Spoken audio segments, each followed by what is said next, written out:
I'm gonna yell. My stream just closed itself. I was trying to open settings.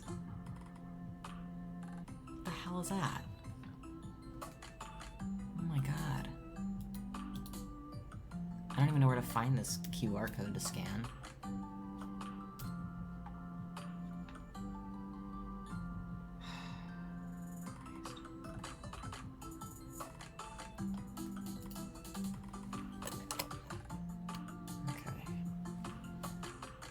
Failed to connect, of course. Okay. Chat. Twitch. Connected. This is ridiculous.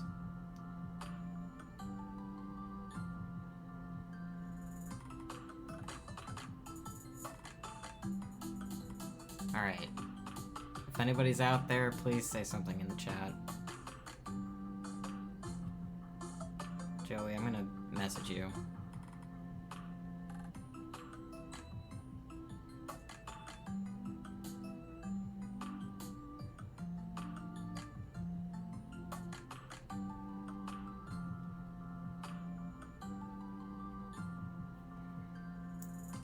Alright. This is absurd. But you know what? We're good. We're doing it. It's fine. And I can't see the game again. Oh my god. I mean, this is ridiculous. There we go. Alright. Nobody move, nobody breathe. Okay. So, some eyeballs.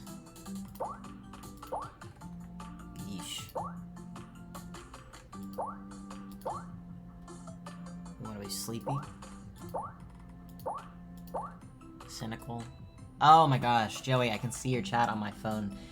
Thank God. I've been so aggravated the last, like, hour because I've been trying to stream for the last hour and a half. I mean, I was about to lose my mind.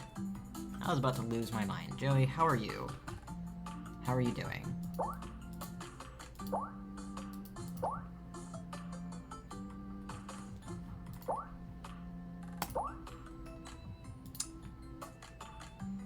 Kinda like this. Noses. I tend to just go for this nose, but... that's a very cartoony nose there.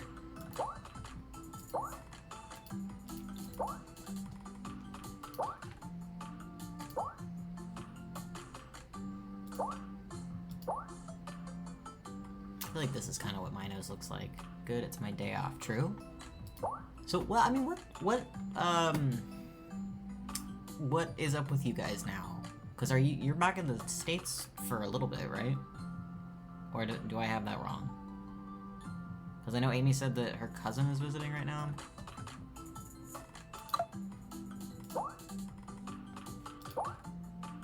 That's gross. Oh my god. Whoa, they actually did update the game. Cool.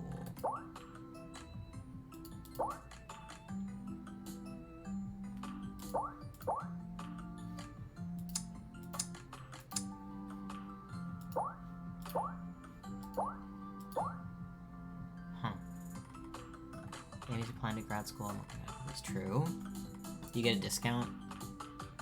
I feel like Applebee's would be either hell on earth or the most fun possible place to work. Also true. What kind of grad school? I feel like I've talked to her about this, but it's been so long. Wow, should we be a sad goth dad? I think that's the move.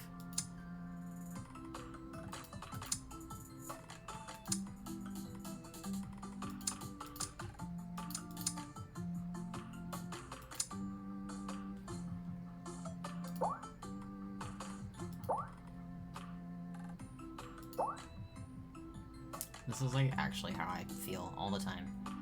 PhD in psych. Oh my gosh. I could never. lots of power to her. I couldn't even get a higher degree in what I actually do. Let me think.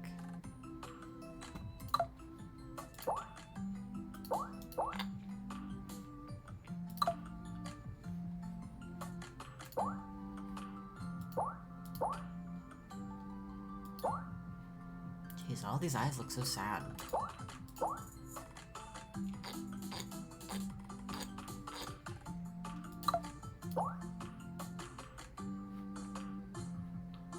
This is so intense.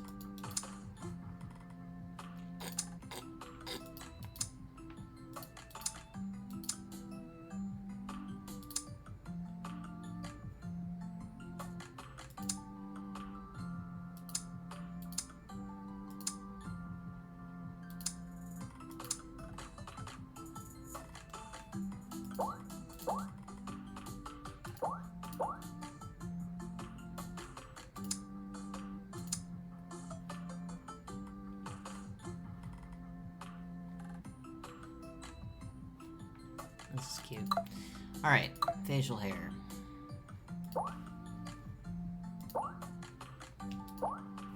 I think just a little bit of a stash, that's nice. Why is it creepy stash? That's not a creepy stash. This is a creepy stash. My gosh. So I'm a daddy. I'm not the dream daddy. I think that I'm dreaming of other daddies. Because I think the goal of the game, I've never played it all the way through. I've played it before, but you're a dad, and you're moving into a new neighborhood with your daughter Amanda, and somehow all of your neighbors are also dads. And not only are they dads, they are daddies. I don't know why I'm looking at my phone. They are daddies. Like, zaddy daddies, you know? And so you're like, you know, hitting it off with all of them, you're flirting, you're hanging out, whatever. And you're trying to find, like, your dream daddy. So, Joe, you're gonna have to help me with this, because I tend to gravitate towards, like, the same dream daddy every time I play, and I do want to branch out. So, I'm not gonna, you know, I'm gonna try not to give you any biases based off of my own, but I'm gonna need help.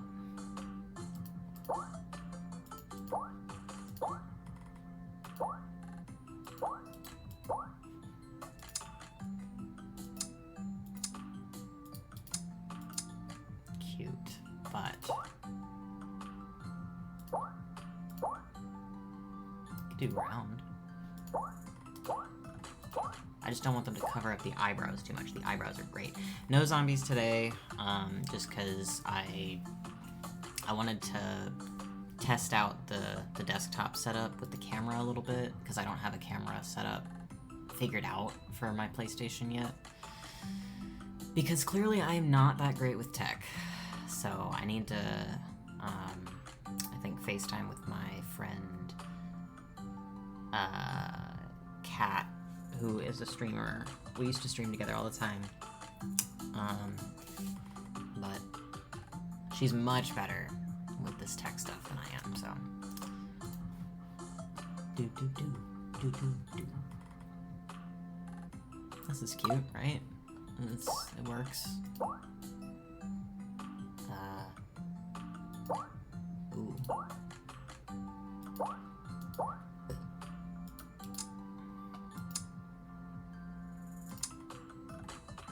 I think this is good. This is nice. Clothing. Alright, Joey, I need you to help me make a decision.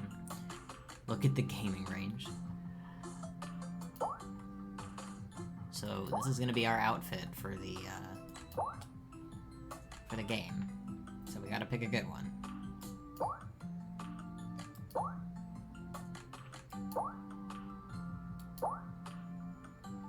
Oh, that looks nice with the hair. It's a nice color combo too. I always love this because it's simple but with a nice little twist, the heart and the pocket tee. That's delightful. Damn, I'm actually gonna start dressing like this now. This is really cool. I would love one of these retro shirts. IRL. Probably with more neutral colors. Like if it was this color scheme, but this pattern. Love it. So what are we thinking? What are we thinking, Joey? Easy choice, top right. I figured you would say that. Yeah. Looking good, Daddy. Name that dad. Name that, Dad. Alright, what are we naming ourselves?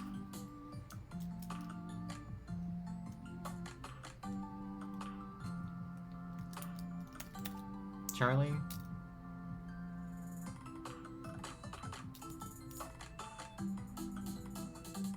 Charlie...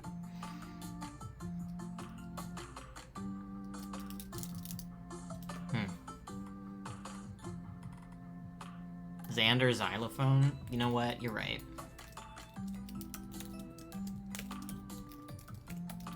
I don't know how to type, don't look at me. Be that dad. Be that dad. We're hot as fuck, you know. That's really all that I cared about coming into this, so. Well done. Amanda says, did you fall asleep packing? I got most of it done, I think.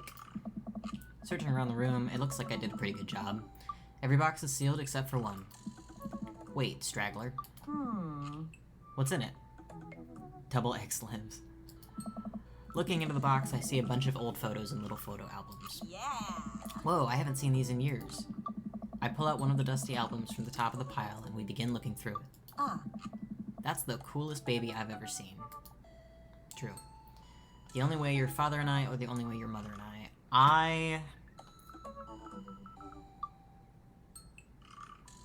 I just, men are, because it's like, men, but also it's like, men, you know?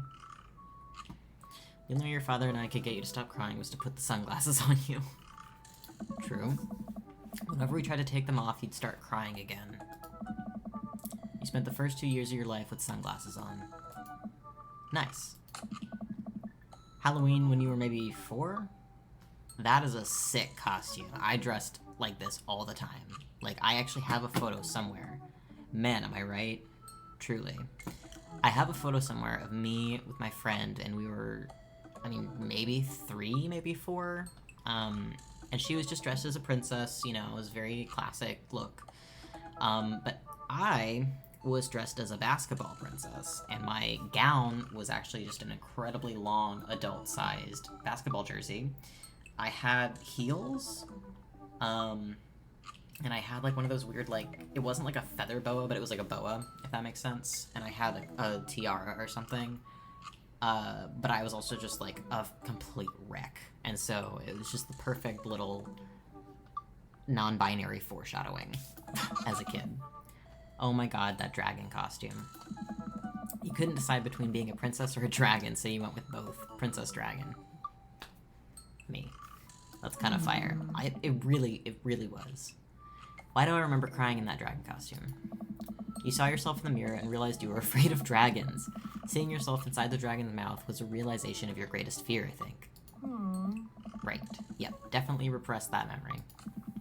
And this was you in your horse phase. Never had that, thankfully. I did have some friends who were horse girls. You know, best wishes. I think one of them actually is... I know that she went to Johns Hopkins University for her master's in... public health or something. And she's like traveled all over the world for like research and stuff. Dad, I believe you named that plush horse Sir Horsington the Brave. I don't think that was his. Amanda lunges for the photo, but I quickly snatch it away and hold it above her head with my superior dad arms. Urgh. Nice try, but this is important blackmail for later down the road. Go ahead and try me. I've never seen pictures go ahead and try me. I've seen pictures of you and your ska band. Ouch, kid. The Communist Manifesto had a chance back in the day. I look off into the distance and reminisce about that rad horn section. Dad horns. Hey, it's Emma P. No, Dad, that's Emma R. I didn't meet Emma P until high school. Honey, I promise you wholeheartedly that I will never stop mixing those two up. Ugh. Dad, Emma R has been my best friend since I was 7. Give it, like, a little bit of effort. Oh, right, Emma P was the one who...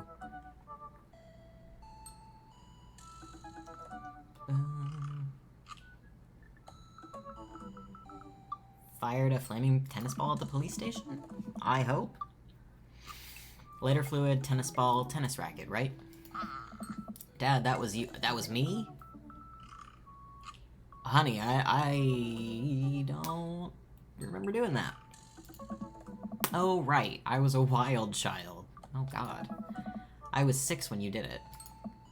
Okay, Amanda. I wasn't aiming for the police station. It just happened that there was a police station in the vicinity of where I wanted to hit a flaming tennis ball. Aww.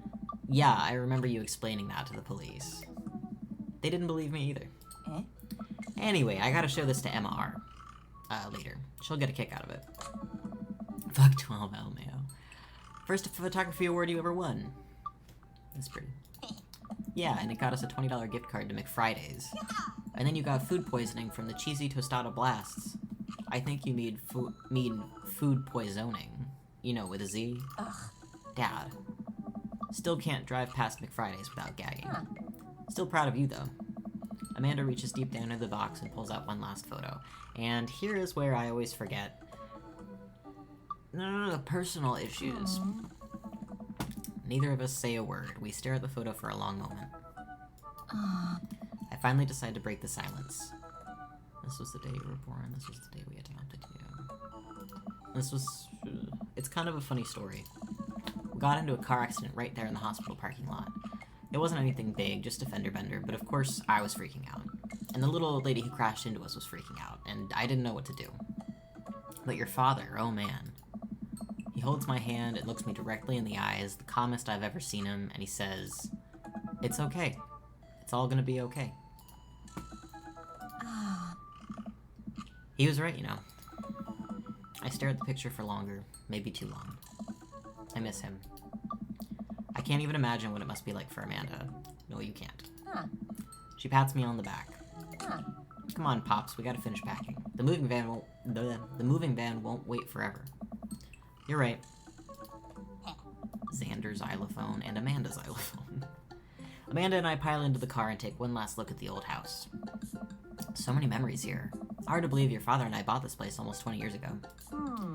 Hey, remember when I shattered the front window playing catch? You always had very strong arms. Huh. Hey, remember when I shattered the other front window pretending to be a robot who breaks windows? You're a very imaginative child. Hey, remember when I broke the back window? We get it, Amanda. You break stuff. And there'll be plenty more stuff for me to break in the new place. Memories to make and stuff to break. You ready? We sit in silence for a moment. I watched my daughter grow up in this house. It'll forever hold a place in my heart, but it stings a little bit to leave it behind. I'm ready. The moving van begins to pull away, and I get the car into position to follow it. I watch our house, our old house, disappear in the rearview mirror. So what? So sell me on our cool new pad. I clear my throat and do my best cheesy announcer voice. Nestled in beautiful, scenic downtown Maple Bay, our new house features multiple places to sleep. Not only are there bedrooms for your sleeping pleasure, but couches and floor space where you can, yes, catch a wink. This is so wholesome. It's such, like, there's so many dad jokes, Joey. There's so many. What a deal. I mean, if sleep weren't for the weak. You sleep more than anyone I know. I admit my faults, Pops. I keep it real. Anyway, it's also smaller than our last house. Cozier, one might argue. Good spin. Alright. I think it's great. Won't we be closer to a lot of cool stuff that we can walk to, so I don't have to waste gas? And I mean, trying to park downtown is, you know... Amanda, you know you're gonna have to learn how to parallel park at some point, right? Huh? Not gonna happen, Pops. I think someone needs to do a 3-point turn on their attitude. Huh. I don't know how to do that either. Have you met the neighbors yet? Not yet, but the neighborhood seems pretty quiet. So you won't have to chase any rowdy teens off your lawn? You are the very teen you mock when you say that, honey. Huh? I'm in my last year of high school. I'm practically dust. I am Amanda. Yeah, you're a real... Don't you dare. Senior citizen.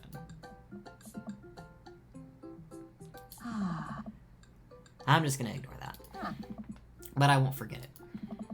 So what's item number 1 on the new house agenda?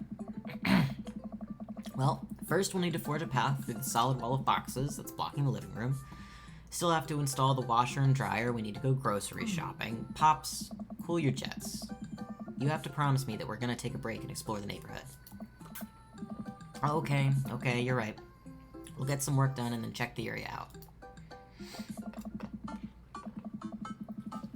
That is such a cute house. I love the art design in this game. It's such a nice aesthetic thing to look at, you know? What is FSU doing? Yeesh. We pull up to the new house and step outside. The lawn is freshly mown and the for sale sign is still in the yard. Hi-ya! I should be a voice actor. And with a swift kick from Amanda, the for sale sign is no more. This looks like your brother's house? Dude, your brother has a cute house. Nice form, sweet pea. I got a problem with authority! I'm so proud. Oh. Man, all that karate chopping tuckered me out. I could really go for a sandwich. An ice cream sandwich. Sweetie, it's 10 a.m. Oh my god, Joey, pick something. Because I know what all these, like, are gonna make us do. So pick something.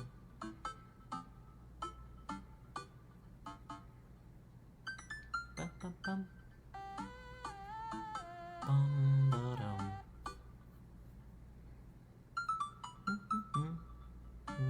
Dogs! Did you even see all the dogs in the park nearby? You know it. Thank you for moving us to an area where the dog-to-person ratio is very high. I only want what's best for you. I hope you're prepared for the frequency at which I interrupt conversations to yell, "Dog!" to rocket way up. I mean, you do that a lot already. Hey, it's a dog! Wait, false alarm. It was just a funny-shaped rock. If you want to see real dogs so bad, let's go to that park around the corner. Pew!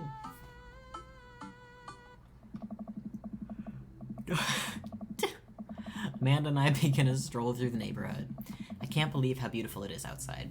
Kids are playing in the street, the flowers are in bloom, and the faint smell of a nearby barbecue drifts through the air. This place is nice. Too nice. I don't trust it. Good eye, honey. You can never be too careful. See that baby in that stroller over there? Government operative. We're on to you, baby. We walk for a while and eventually end up at a small park. Toddlers chase each other through the playground and dogs of all shapes and sizes romp through the grass. It's pretty crowded, but Amanda spots a nice empty bench. We start to make our way over to it when...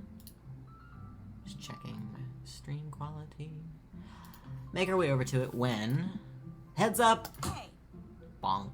Ow. A frisbee suddenly hits me in the face. Woof! A corgi with a... I love this dog.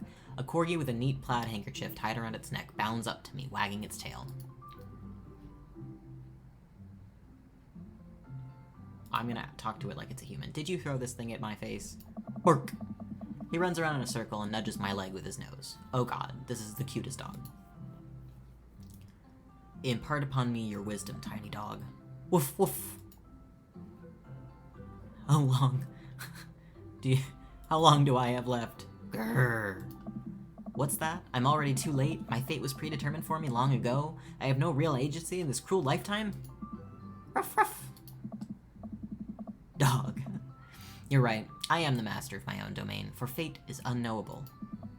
Thank you, wise dog. Arf! You definitely could have caught that. The guy in a Hawaiian shirt...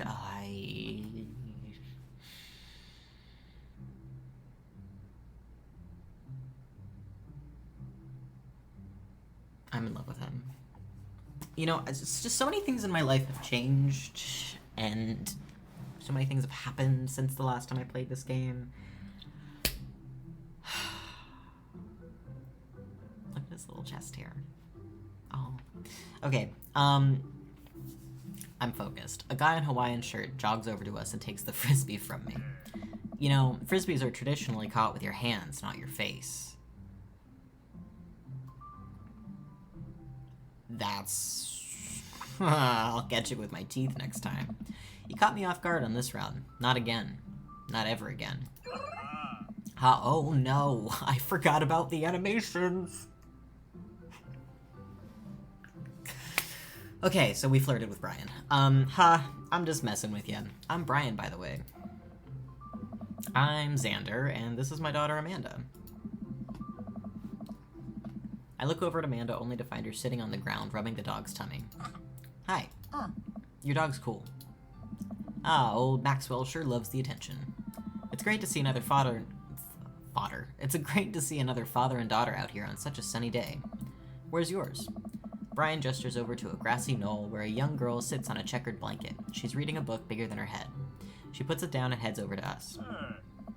He did just explode with eggplants, Joey. This is Daisy. She's reading the Brothers Karamazov.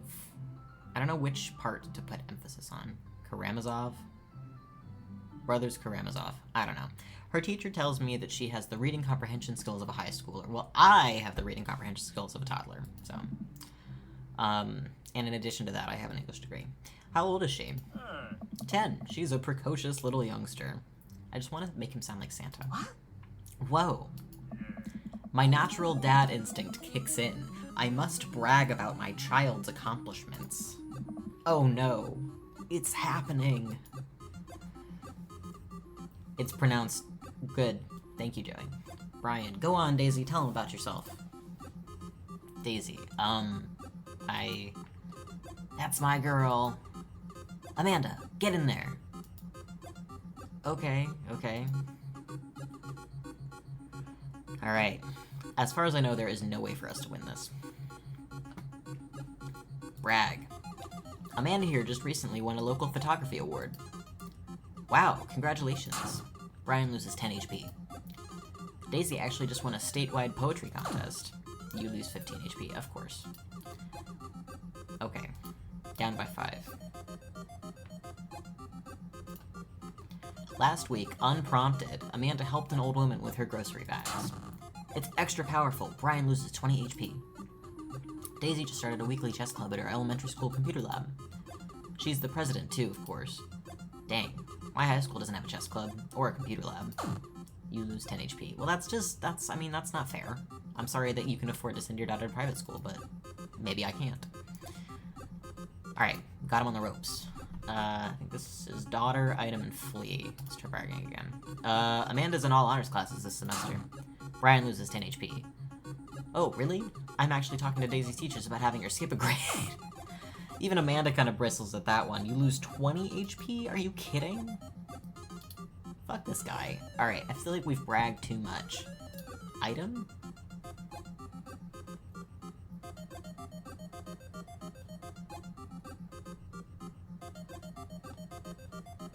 I don't know. Flamethrower? I don't know that I have a flamethrower. Grade card? You pull a wrinkled copy of Amanda's last grade card out of your back pocket. This is gonna be embarrassing. Dad. Awesome grades. Brian loses 25 HP. Am I gonna win this? Oh, shut up, Brian. Daisy sold enough candy bars this year to get the top prize, a canoe. We're taking it out next weekend. How is that even possible? Amanda could barely get one of those sticky hand things. It's extra powerful. You lose 20 HP. 10 to 15. Oh, you gotta be kidding me. Oh my god. I'm gonna scream. Joey, I wish I had any of those items. Daughter. What if I just brag again? A few months back, Amanda started volunteering at the homeless shelter in our old neighborhood. Brian loses 10 HP. I'm not gonna win this. You don't say. She should talk to Daisy. She actually helped organize a food bank here in Maple Bay. Let me guess, I'm about to lose 15. Yeah, Amanda, I'm sure we could find something for you to do. Rude! He literally had 5 left. Dang, he's really got us beat. Boy, it's been such a treat getting to meet you two. Arrgh, did he have to add insult to injury by being such a gracious winner? So I take it you guys are new to the neighborhood? We just moved in. Do you live around here? Oh. Yeah, we live in that cul-de-sac down next to the coffee shop. What a coincidence, that's where we live too. Small world. Yeah, Daisy and I are in that little ranch-style house on the corner. Of course. I know that house. It's just like ours, but slightly bigger and better landscaped. Does this guy have to outdo me at everything? What a lovely place. Well, I don't want to take up any more of your time. Really nice meeting you guys. You'll have to stop by at some point.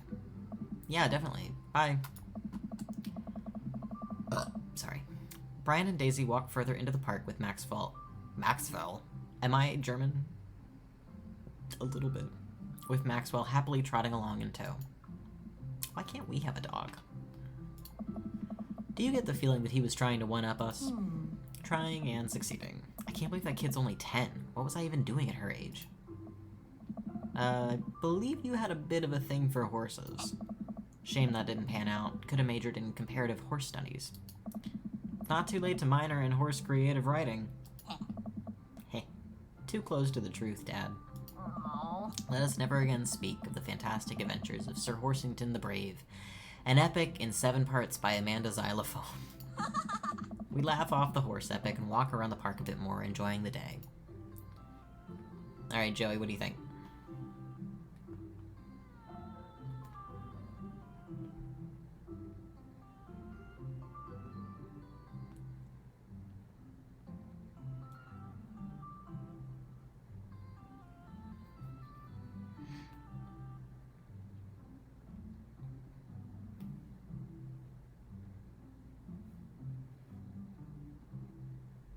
Unpacking? Alright. We should head home. I'm gonna need 4 hours minimum to figure out how to build my new bed, and I'd like to not have to sleep on the floor tonight. Beds can definitely be hard. Mine is easy, thank God. It's just a metal frame that folds up, but I get to work unpacking the various boxes around the living room. A couple hours pass, and I get some good work done. The washer-dryer unit is both washing and drying, and we can actually walk through the living room without tripping over boxes. First visitor already? I walk over to the door and open it. Hello! A handsome, clean-cut man stands at my door, brandishing a plate of cookies. Hello? Yes. Oh, where are my manners? My name is Joseph. I'm your next-door neighbor. Oh, yes, hi. I'm Xander. That's what my name is. Oh. I saw the moving van and thought I'd bring over some cookies. My daughter Christy wanted me to let you know that she baked them herself. Joseph leans in and whispers, oh God. But between you and me, she just sprinkled in the chocolate chips. We both share a laugh. Kids, right? Wow, cookies, huh? So nice to meet you. Joseph hands her the plate of cookies with a smile. Well, thanks for the cookies. Me. What did he say? Amanda disappears with the cookies. Amanda, come, and she's gone. That's my daughter. Her name is Amanda. She's a charmer. Daughters are tough. Sons are also tough. Children in general are just tough. I hear that. I mean, there'd have to be something wrong with you to try to raise more than 2. I have 4 kids. What have you done? Oh, I meant... Don't worry, you didn't mean to be rude. Oh no, this is the first neighbor I've met and my social life is already in a tailspin. I wonder if it's too late to move again? Yeah, okay. Is the missus around? Mr., actually. And, no, not anymore. He died. Oh. I'm sorry for your loss. No, it's alright. Wow, this is uncomfortable. We stand there quietly for a moment, acutely aware of how awkward we both made things. I'm sorry, can you close the door real quick? I look at Joseph quizzically, but comply. After a second, I hear a knock on the door. Opening it, I see Joseph standing there with a huge smile. Hey, I'm your new neighbor, Joseph. I promise not to talk about your dead spouse this time. I'm throwing a barbecue for the cul-de-sac, and I'd love for you to come by and meet the rest of your neighbors in your community. In our community. What do you say, pal? That sounds great. My daughter Amanda and I would love to stop by. Also, 4 kids is a perfectly normal amount of children to have. We shake hands to seal the deal. Well, neighbor, I'll see you at 3 p.m. sharp on Saturday. Sure thing, neighbor. Joseph starts walking away, but stops to think for a second and turns around. Hey, in all seriousness, raising a kid on your own can't be easy. If you ever need to talk about stuff, I'm the youth minister at a church down the street. Oh, I don't know, I wouldn't really consider myself a youth. Yeah. You look pretty young to me, but suit yourself. Get out of here with your little sweater. And with that, Joseph's gone. He seemed nice. Amanda walks back into the living room, crumbs on her face and cookie in hand. That was the smoothest recovery I've ever seen. I should be taking notes.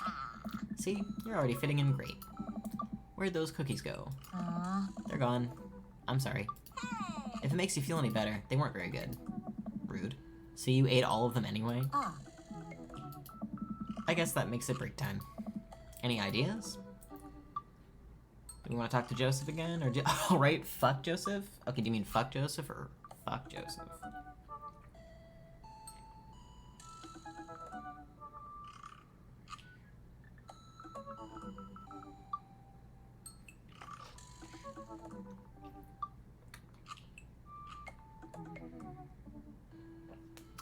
True. Right. Do we want coffee or Joseph?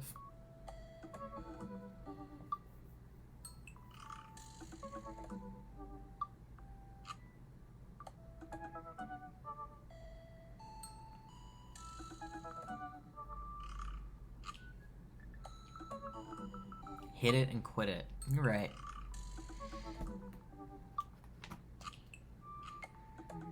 Yeah, no, I think we should definitely hit it and quit it with the youth minister. Okay, I'm just gonna give the plate back to Joseph Joey. I think we get a ton of good neighbor points if we bring this back. We're gonna be the best neighbors in the whole cul-de-sac. We're gonna kick all the other neighbors' butts. With kindness. Amanda and I step outside.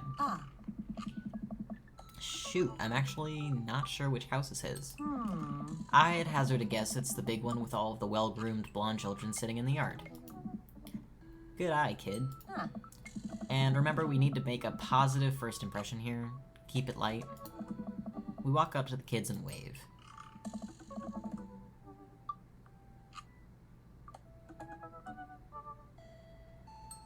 I hate them. Hey guys, is your dad around? They all just stare at us blankly.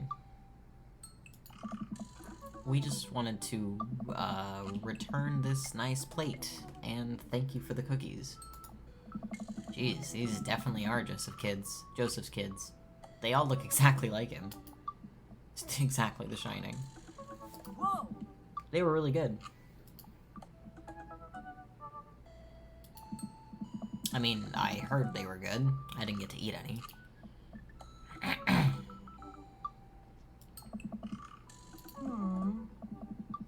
Well, okay. We're just gonna set this plate down on the ground real gentle and then back away slowly. Right, Dad? Right. That's what we're gonna do. The kids' eyes bore into us as we scurry away. I can feel their gaze on my back even as we approach our house. You're out on Joseph? I need something to get my mind off of those carbon copy kids. Okay, now I'll grab the coffee. I didn't see your message until I had already clicked. I'm feeling a little sluggish, and coffee seems like the more responsible option than just taking a nap.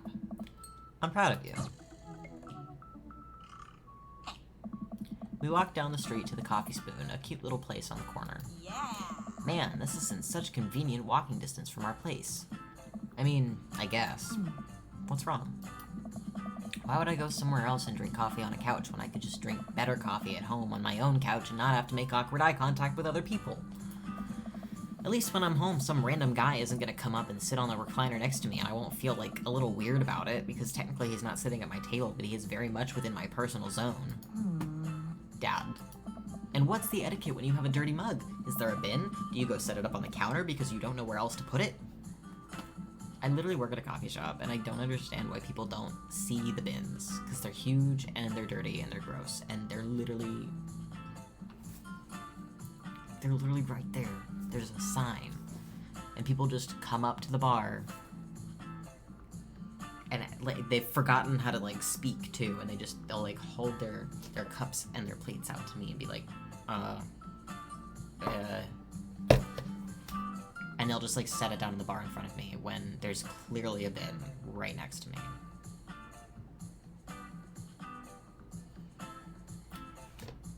I open tomorrow and I'm not looking forward to it. I love the shop. I love the coffee shop. But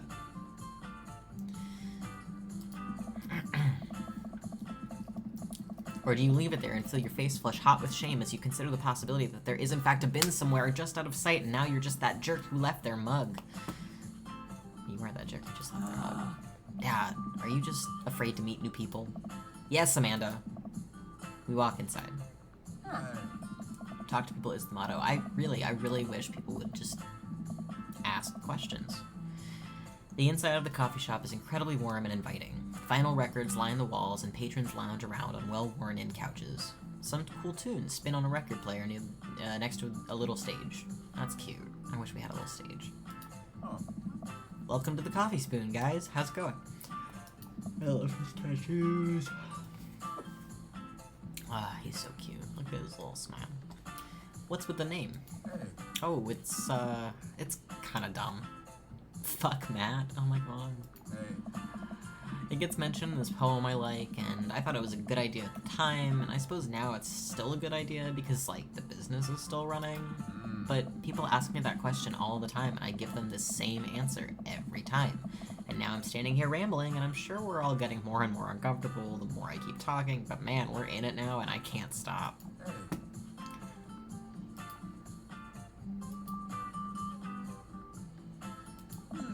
So what'll it be? I scan the chalkboard menu and am immediately overwhelmed. I'll have a Godspeed You black coffee, iced Tegan and Sarah, or chai Antwoord. And I have to go for the iced Tegan and Sarah because I love Tegan and Sarah. Good choice. Oh, he loves that. Didn't get the eggplants, but that's okay. We'll get them one day. I don't get it. Oh, it's a pun. Tegan and Sarah, this really awesome Canadian indie band formed in 1995. They were nominated for a Grammy in 2013 and are known for being masters of not only pop hits, but meaningful lyricism. Hey. I'm doing the thing again. Oh. But coming right up. And for you, I'll have a macchiato DeMarco, please. Uh-huh.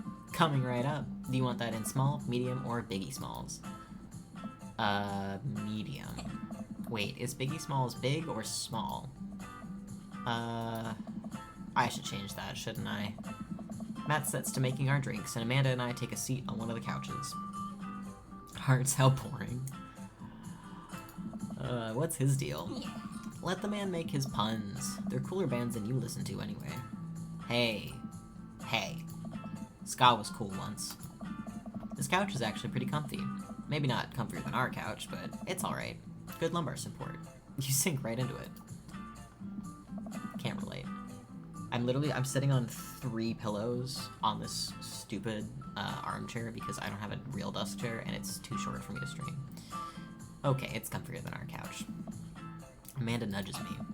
This place is right next to our house, and that guy seems not only cool, but also just as uncomfortable with talking to other people as you are. You should totally become friends with him.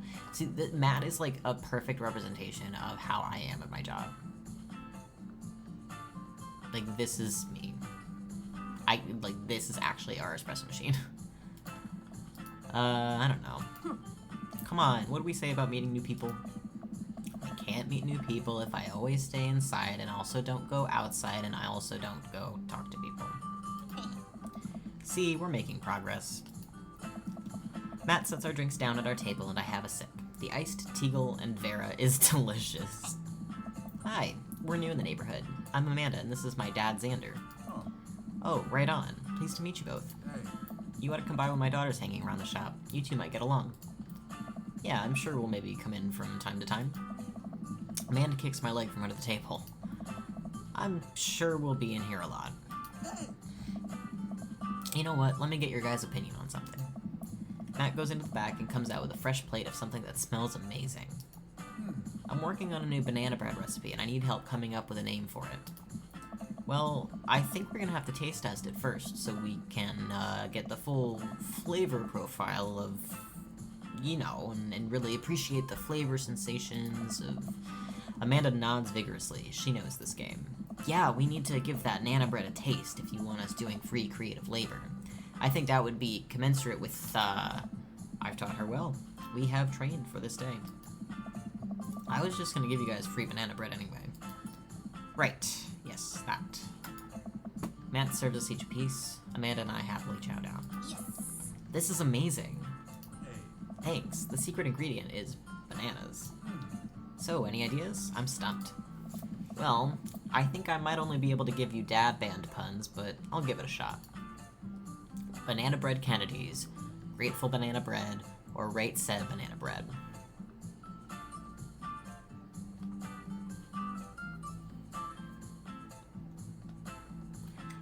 What do we think, Joey?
I don't know why I just closed that, but well done, me. Oh my god, I'm actually stupid. Hold on. There we go.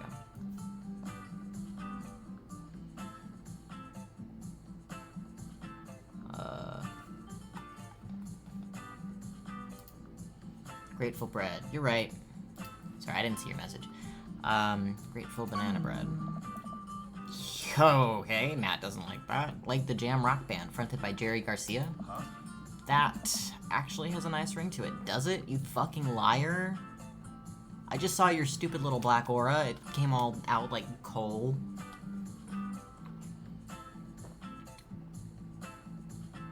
I can't believe Matt's lying to us. Really? They do. Yeah, grateful banana bread. Strong decisions. That's art, baby. Dot, dot, dot. Oh. I wanted to say baby because I thought it would sound cool, but once I said it, I realized that it just doesn't sound good coming out of my mouth, and maybe I should just leave saying baby to the professionals. Hey, yeah. Hey. Enjoy your coffee. Thanks, baby. Hey. See? It sounds good when you say it. No, it doesn't. Across... well, hello? I don't think I meet him here. Across the way, a man catches my eye. He sits by himself, brooding over a cup of coffee. Our eyes meet, just for a moment.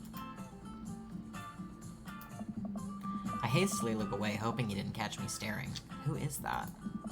We finish up our drinks and head out. Why is Matt just staring at us? Thanks for stopping in. Take care, baby.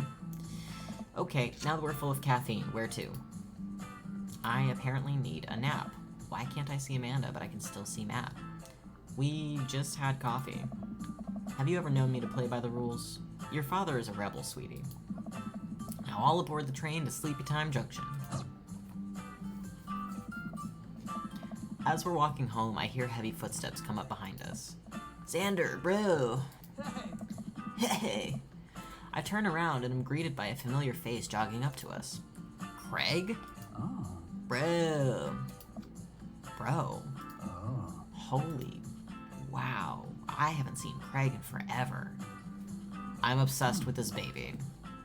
It's been too long, dude. Yeah, wow, you look great. Whoever designed this character, gets a fucking A+ from me. They can skip a grade, you know? Hey. Yeah, I cleaned up my act. cleaned up his act? Are you kidding me? He's ripped. Amanda, this is my friend Craig. We went to college together. We were roommates for a while too. Gay. Amanda, dude, you probably don't remember me, but you're so big now. Hello, and hello, cute baby. Oh, thank you. The last time I saw you, I think you were about her size. This is River. Say hi, River. He picks up her tiny wrist and waves it around. River gurgles happily. Are you babysitting? Oh. Nah, dude, River's my kid. Man, it has been a long time. Feels like 1 minute we're rolling up to exams with bad hangovers and the next we're both fathers. Where you been, man? I was working out in California and just relocated the business back to Maple Bay.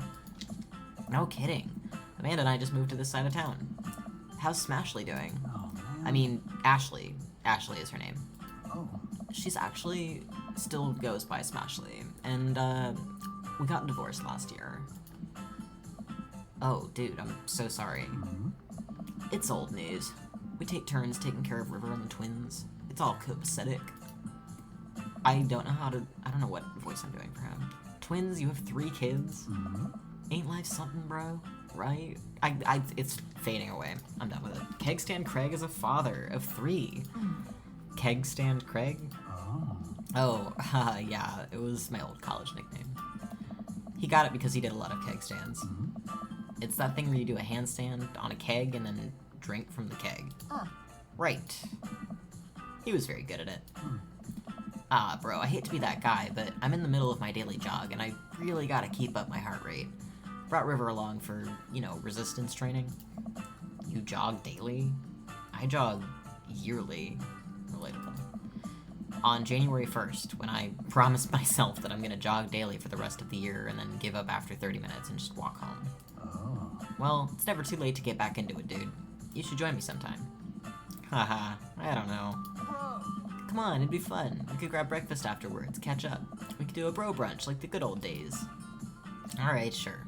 Sounds great. Great. Let's get that going soon. I better get moving. Good to see you guys.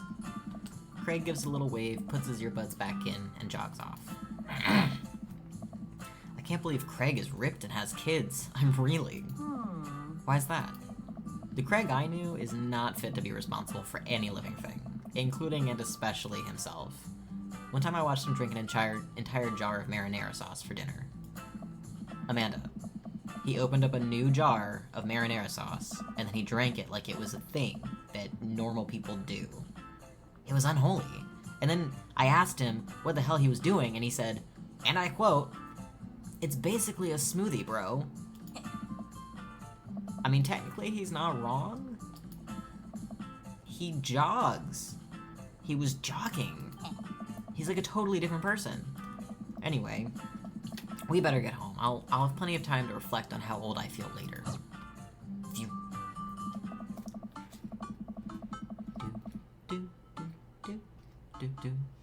Amanda and I flop down onto the couch. Amanda has to shove some empty boxes out of the way before she can sit. Too bad we're gonna be putting my stuff right back into these boxes in a few months. No, don't say that. Aw, Dad, it's gonna be okay. I'll be fine. I know. It's just, you're my little girl. It's gonna be weird not having you around. I'll come visit, and I'll text you every day, and I'll take lots of pictures. I mean, obviously, I'm a photography major. You promise? Of course. You gonna be okay by your lonesome? Oh, come on, I'll be fine. I'll get a dog or something. Why don't we get a dog now? Yes. A dog! Forget art school, I'll stay for the dog. Is that what it's gonna take? Medium-sized dog, handkerchief around the neck, I get to name it. That's what it'll cost for me to give up on my dreams. I'm a woman of simple wants and needs. Well, a dog is a lot cheaper than college. Amanda laughs. Suddenly, a pile of envelopes slides through the mail slot. Speaking of college, Amanda darts over to the envelopes and shuffles through them. She pulls one out and throws the rest back on the floor. Sorry. Wow. This is from McGowan College of Art and Design. Open it. But I'm scared. It's just an envelope. Yeah, it's just like my entire future. Not a big deal. She takes a deep breath and rips the letter open with her teeth. Bro, why? You have hands. I'm a dad. We have a letter opener, but okay. Huh? I hold my breath while Amanda's eyes dart back and forth, scanning the letter. What does it say? The admissions committee has reviewed your application, blah blah blah. Her face drops. Regret to inform you that we are unable to offer you admission to McGowan College of Art and Design. Amanda throws the letter on the coffee table. Oh, sweetie. It's okay. I kind of saw it coming. I knew I shouldn't have put that experimental stuff in my portfolio. The admissions officer told me they just want to see portraits or whatever. I pull Amanda in for a big hug. You're an amazing photographer. I know how much work you put into your portfolio. Some other school is going to want to snatch you up for sure. Yeah, I know. It's fine. Are you actually fine, or are you just saying that? I'm fine, really. Her face does the opposite, but I probably shouldn't push her on this. Oh, and before I forget, Emma R and Emma P are sleeping over tonight. So, you need me out of the way because I'm painfully uncool? I would choose more delicate phrasing, but yes. Well, I'll have you know that I conveniently already have plans for tonight, so you'll have the new place to yourself. Yeah? What are your plans? Quick, think of plans. I am secretly the mayor of this town. Amanda, the town needs me. I need to perform my mayoral duties. I must don my top hat and wear my monocle so that I may preside over my mayor's stuff. Yeah. I think you're thinking of the guy from Monopoly. He doesn't have a monocle. The last line said, don my top hat and monocle, right? The Monopoly guy doesn't have a monocle, apparently. And I was literally listening. So I know of this game through Markiplier. Markiplier also has a podcast called Distractable that he does with his friends Bob and Wade. And I was listening to the podcast episode about, like, Mandela effects and things that they, like, thought were one way but where they were wrong about them, whatever. And apparently there's, like, a huge Mandela effect involving the Monopoly guy. Because everybody thinks that he's got a monocle, and he doesn't.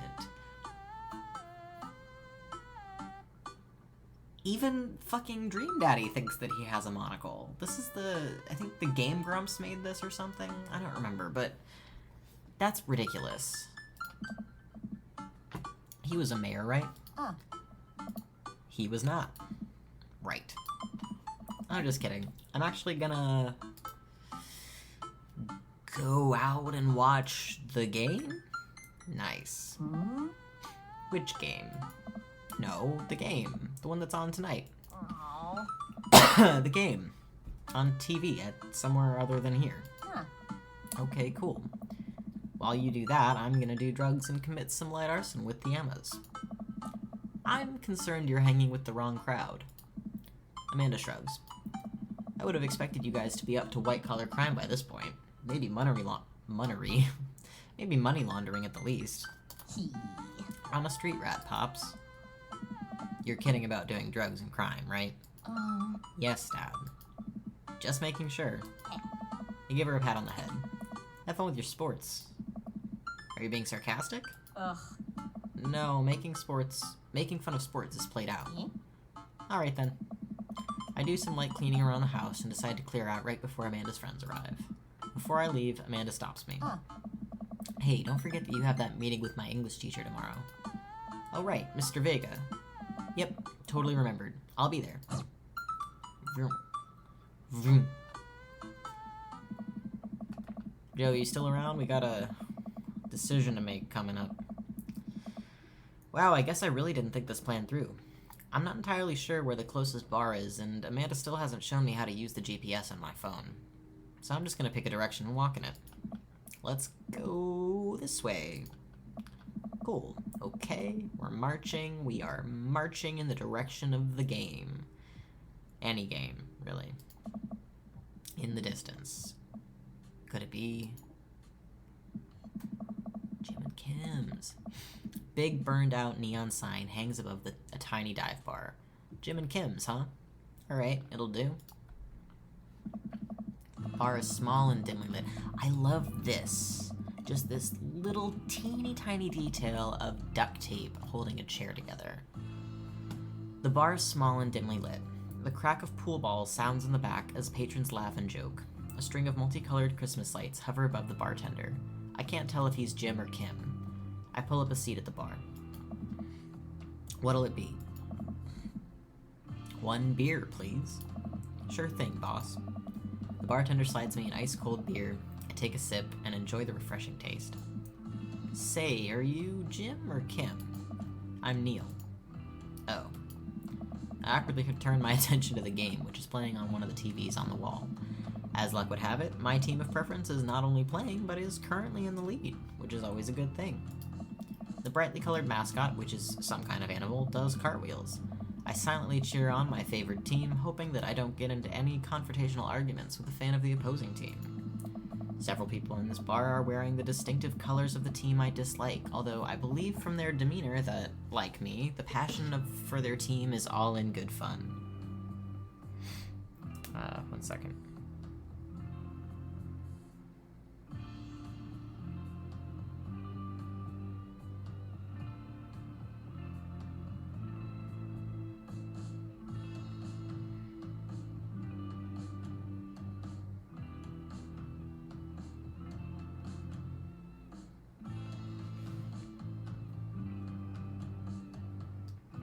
Oops, did not mean to turn my phone off.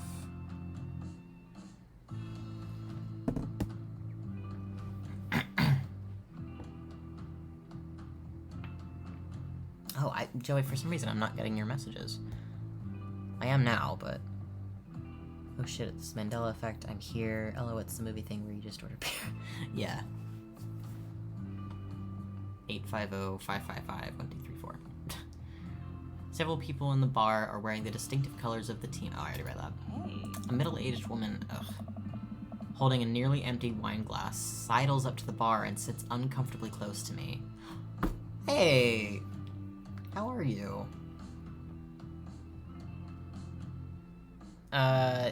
Twitch, so...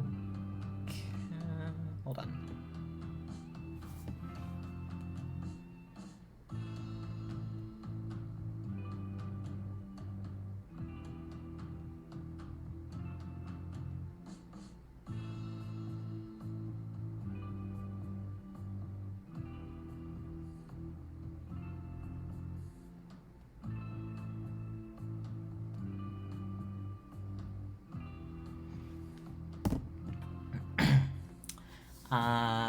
Uncomfortably close to me.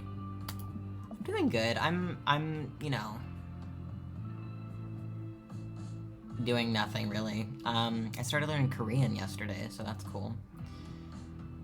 Alright, this new lady says, "Hey, sailor."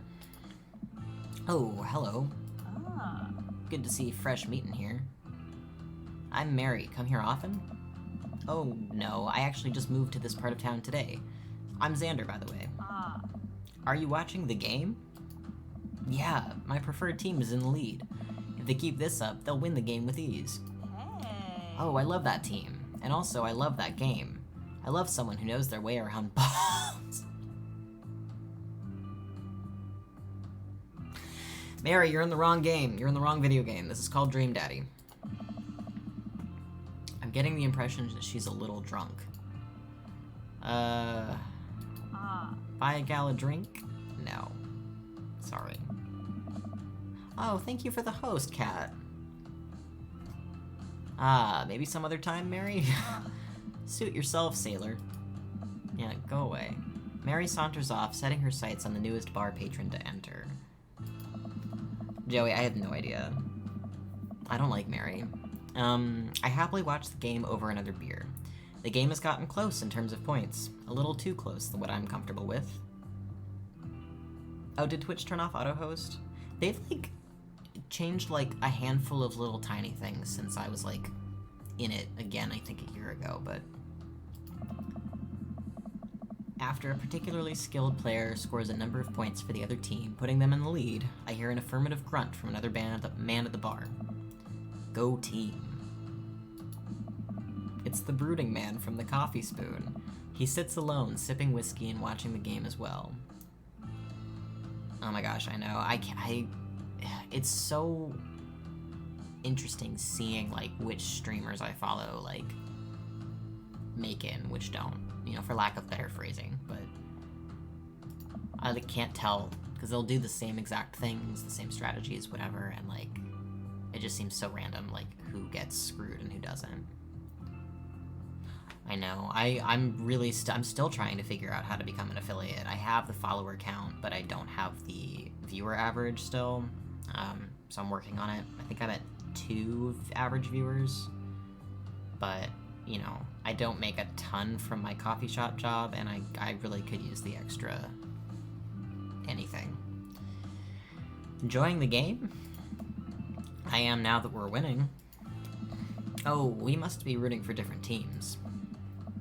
In my opinion, my team is far superior. I have to disagree with that.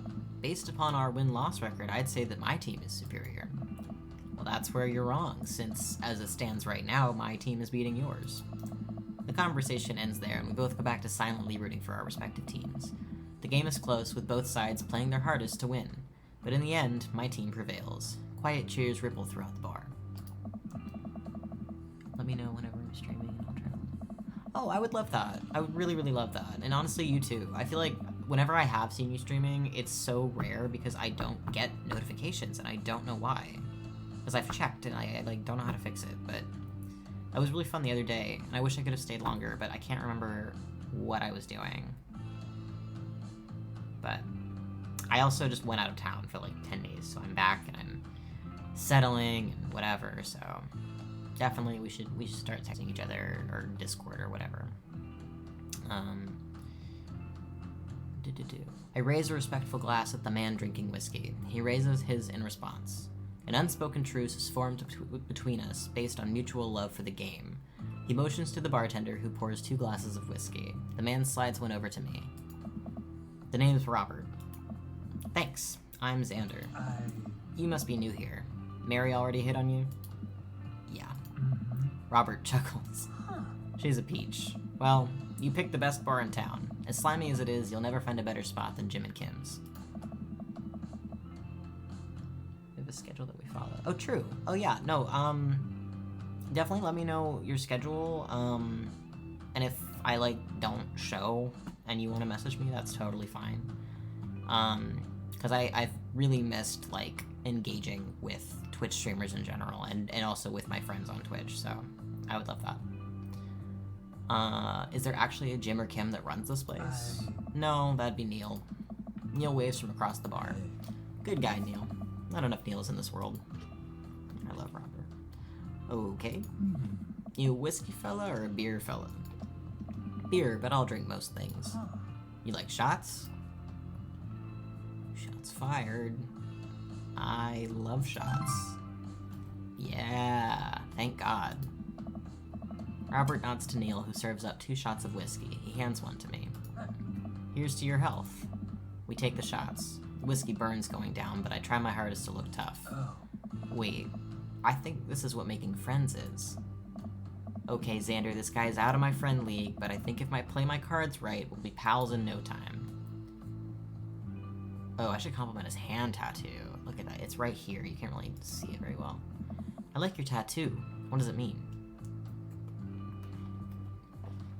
Oh, I just got your Discord.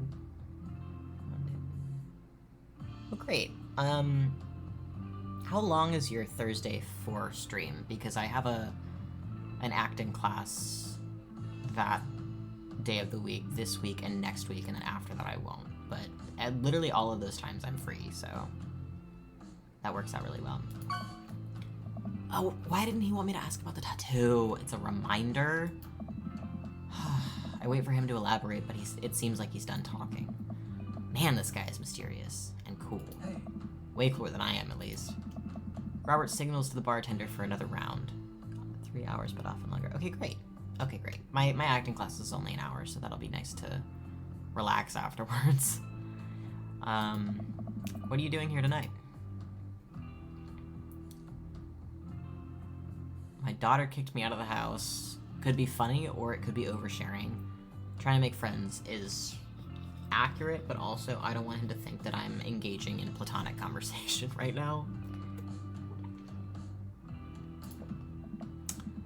Not like forever. She was having a sleepover with her friends. Family type, huh? Single dad.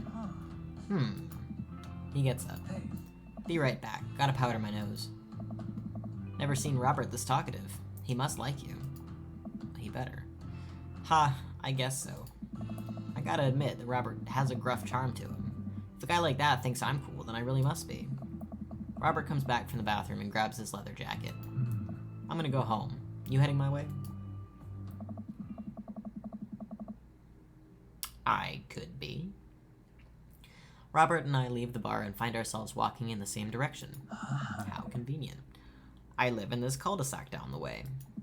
Does everybody live there? Me too. We just finished unpacking today. Hey. Great place to be. Good neighbors. Well, some of them. Who's that? We get to Robert's house, which is just a few houses away from mine. We stop and he turns to me. I don't kiss and tell, Xander. Oh. So, are we doing this or what? When I have found myself in situations like this, I just, I never have any idea what to say. What? You know, do you want to come inside or not? A wave of realization rushes over me. I blush. Lay it on smooth. Well, I don't see why not. That sounded smoother in my head, as does most of what I say. Let's do it. I follow him up to his door. He fumbles with his keys for a second and unlocks the door, leading me inside. The moment the door closes behind us, he pushes me up against the wall and kisses me, grabbing my hips. Robert. Come on. Robert takes my hand and leads me up the stairs and into what I assume is his bedroom, but it's so dark that I can't see anything but Robert's intense expression. He kisses me again, and I can hear him shucking off his jacket. I clumsily take off mine too. His hands roam down my chest, and suddenly he's tugging at my belt. Unmodded you because we hadn't talked for ages, but if you're coming... Yeah, no, I would love to. I would really love for you to mod it if you would like to. I never really have that many people other than my friends Amy and Joey. Joey, I think, is in the chat right now, but Amy's busy. So, Joey, this is Kat. Kat, this is Joey. But yeah, I would love to do that. That'd be really cool. Robert, oh my god. He kisses me again, and I can hear him. I already read that. I don't normally do this. Do you want to stop? No, I don't want to stop. Good. Robert continues to unbuckle my belt and guides me to the bed. When I'm here, I don't know exactly when I'd be able to, and I'm only fronting 4 days a week. Yeah, no worries. I have a very, lax streaming schedule right now.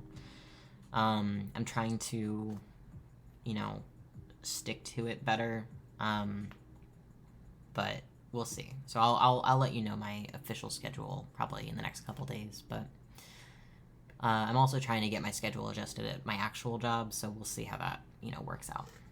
Let's have some fun. All right, Robert, let's go. Oh my god. He's so just gruff. Why is this literally my room? I am Robert. Except for the cigarettes and alcohol bottles, I don't have that. I'm very healthy now. Sunlight streams in between the slats of the blinds. My head is pounding. I really overdid it last night.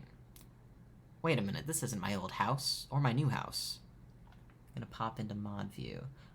Mod view? Is that a thing? Oh, right. I look around for Robert, but find myself alone. Hello?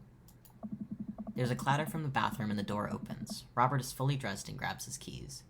Actually, yeah, I was talking to Joey about this before. I have probably a handful of questions for you about streaming. Modding is one of them. And then the other one, I think we just had never found time before I went out of town to talk about my capture card. Because I would like to have more streaming control when I'm using my PS4, especially when I want to stream Detroit Become Human soon. I love that you love helping because I really need help. I literally was messing with this stream for like, I think an hour before I actually got it set up and working.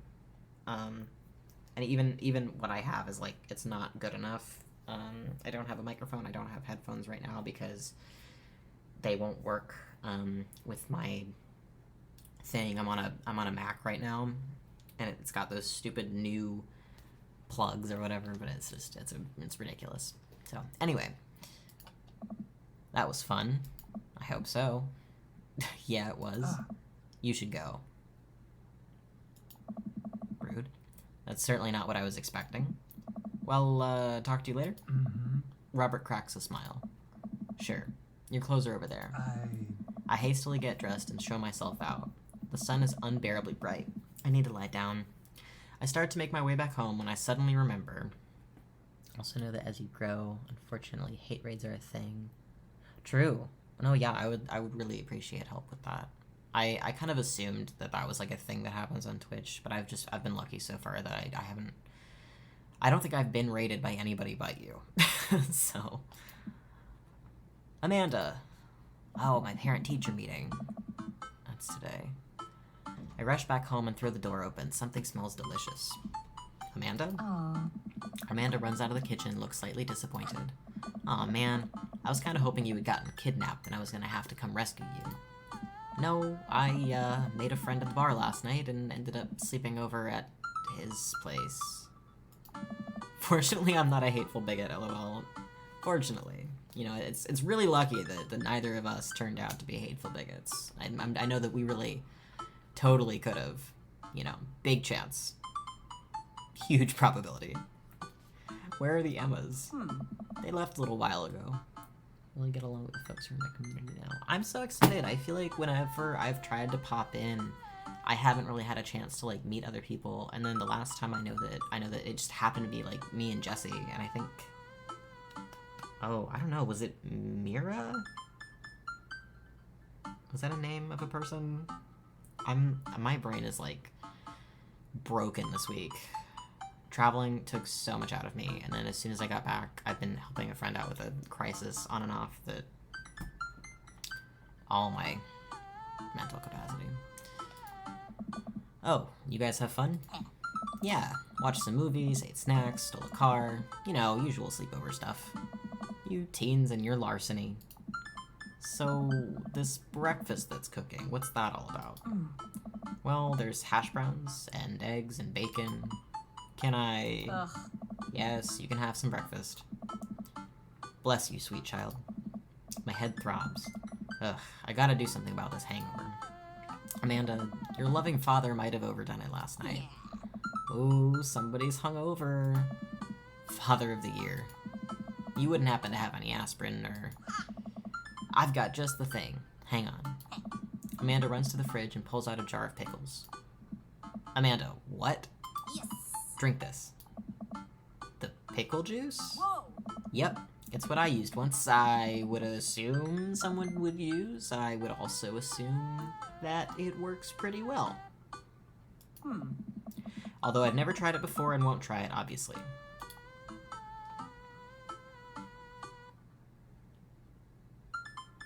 I'm gonna give her a stern yet resigned side-eye.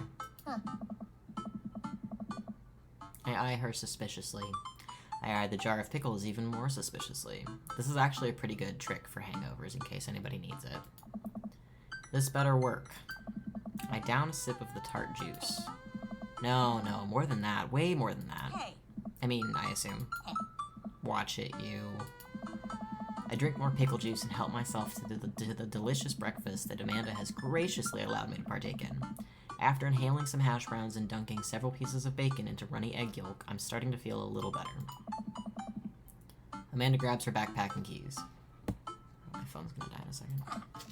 Well, I gotta get to class. Don't forget the meeting with Mr. Vega, okay? He said it was important. Love ya.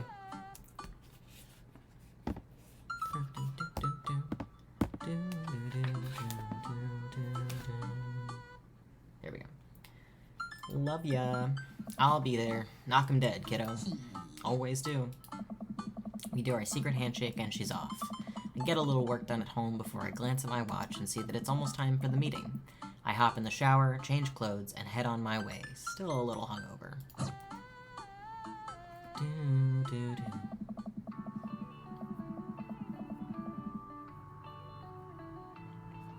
I arrive at Amanda's school and check in at the front desk.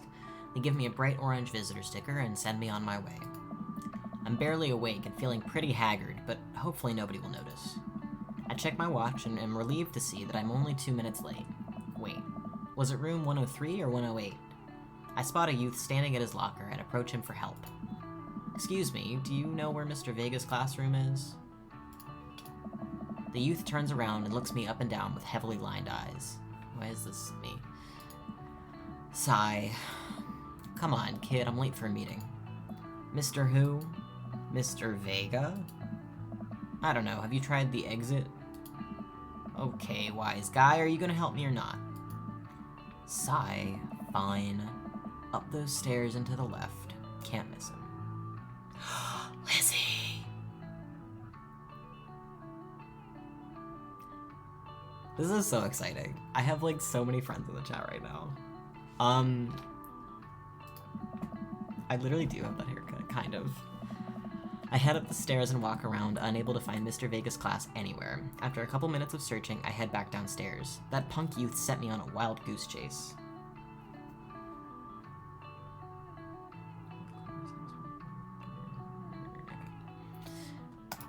I get back to where that low-rent Gerard is standing, fully ready to give him a piece of my mind, when suddenly a head pops out of the classroom next to his locker. Hmm? Lucian, don't you have a third period to get to? Hello. Sigh. Fine, Mr. Vega. What is this little snarl? Stop. Oh. Okay, but his dad, love him. Now I'm officially 10 minutes late. I glare at him as he walks away. We're not cool. You must be Xander. This period's almost over. Would you mind waiting in the back? Ah. Mr. Vega leads me in and I take a seat in one of the comically small students' desks in the back. I might get stuck in this. Oh. You know, close enough. Cat, honestly. It's really, I say that all the time, you know? Alright, where were we? Now who can tell me about the unreliability of the narrator in J.D. Salinger's Catcher in the Rye? Oh. Yes, Colin? Colin stands up and does the thing where he blows into the crook of his elbow to make a fart noise. Here, let me... I haven't done this in years. Oh, shit.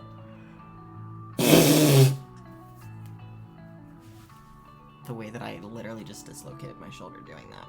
It's hilarious. The whole class erupts in laughter. Alright, everybody. Very funny, Colin. Please sit down. Now, Holden Caulfield is an unreliable narrator in the sense that the bell for the end of the period rings. All the students immediately get up and make a break for the door. What? Remember to do the reading and answer the response questions on page 194 in your textbook. Nobody's listening. Ah. Or not, I guess. Mr. Vega turns to me and sighs. Middle schoolers, right? Don't you teach high schoolers? Also, Lizzie, look at my little dad. The noise that I made is yours. That's perfect. Both. You know, budget cuts. Right. Oh. Thanks so much for coming in. No problem, Mr. Vega.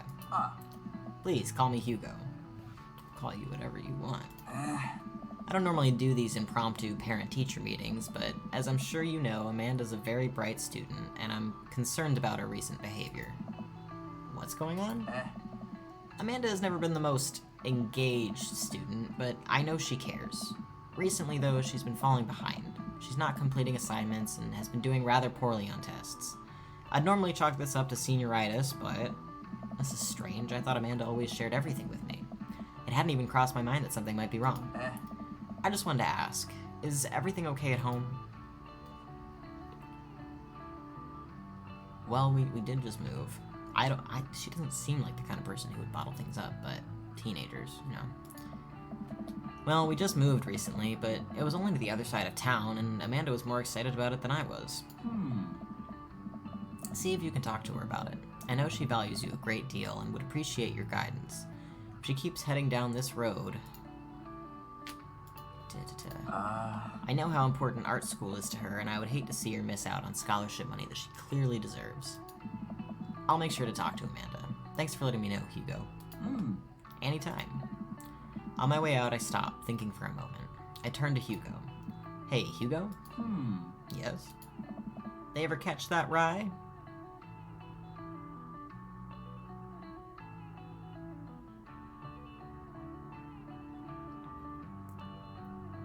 I hate this game. I'm actually, like, I have tears in my eyes from that. Yes. Amazing. I leave the classroom and make my way out of the school. I'm still a little bit in shock that Amanda was able to hide this so well from me. She's always been such a force for positivity in my life, especially after we lost her father. Amanda must be done with classes for the day by now. I'm sure she would appreciate a ride home, and maybe I can talk to her about what's going on. Eh? I pull up to the carpool, and Amanda hops in the passenger seat. So, did you have fun gossiping about me? Mr. Vega and I actually just gossiped about our celebrity crushes. So, you talked about Mario Batali the whole time? It was a very productive meeting. I'm pretty hungry. Can we grab some dinner? Sure thing. Oh, mall food court. Let's go. Does that sound good to you? Yeah, sure. Why the mall? Geez, can't Dad take his daughter to the mall? Will you buy me things? I will buy you a thing. Singular. What do you mean you just googled Mario Batali? Is he not cute? I know he played a rabbit chef in Wes Anderson's Fantastic Mr. Fox. Oh my god. Like, no offense to Mario Batali, but no.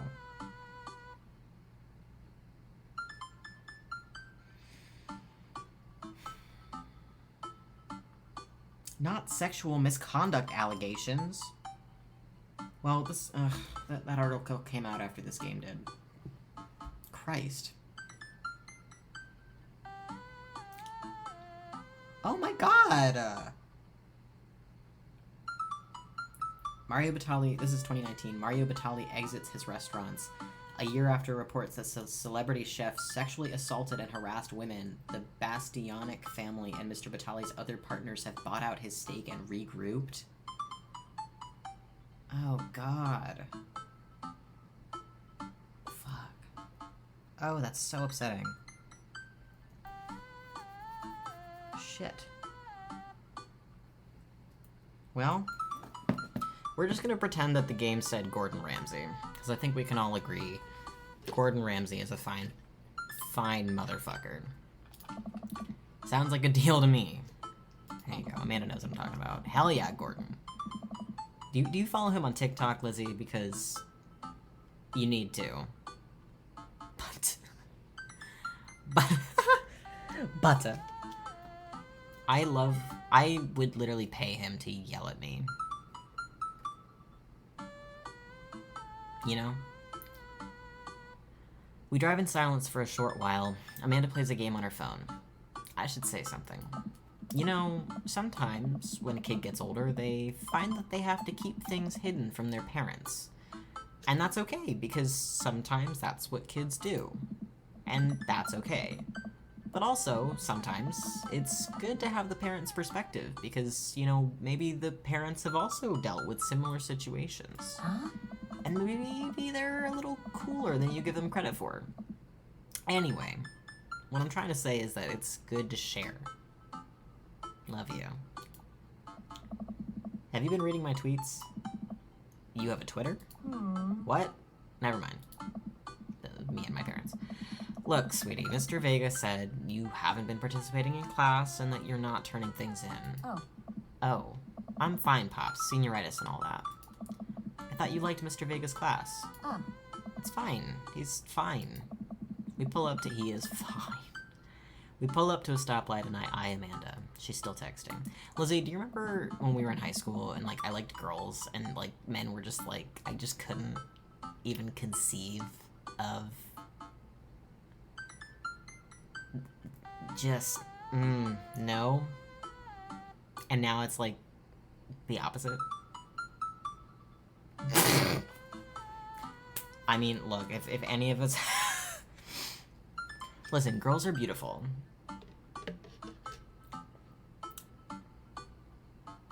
But girls have hurt me so much. Like, so much.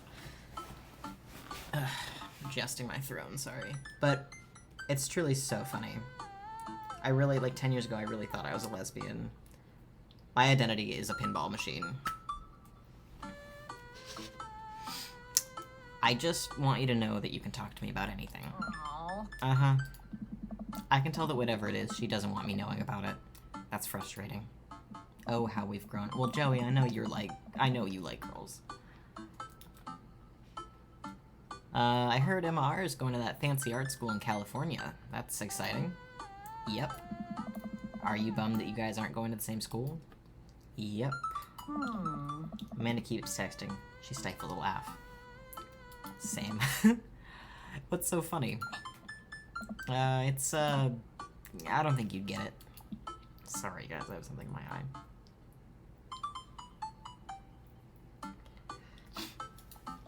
Okay. Who you texting? Huh.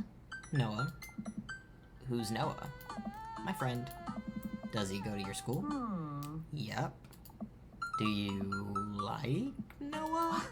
What? No! Dad. Ugh.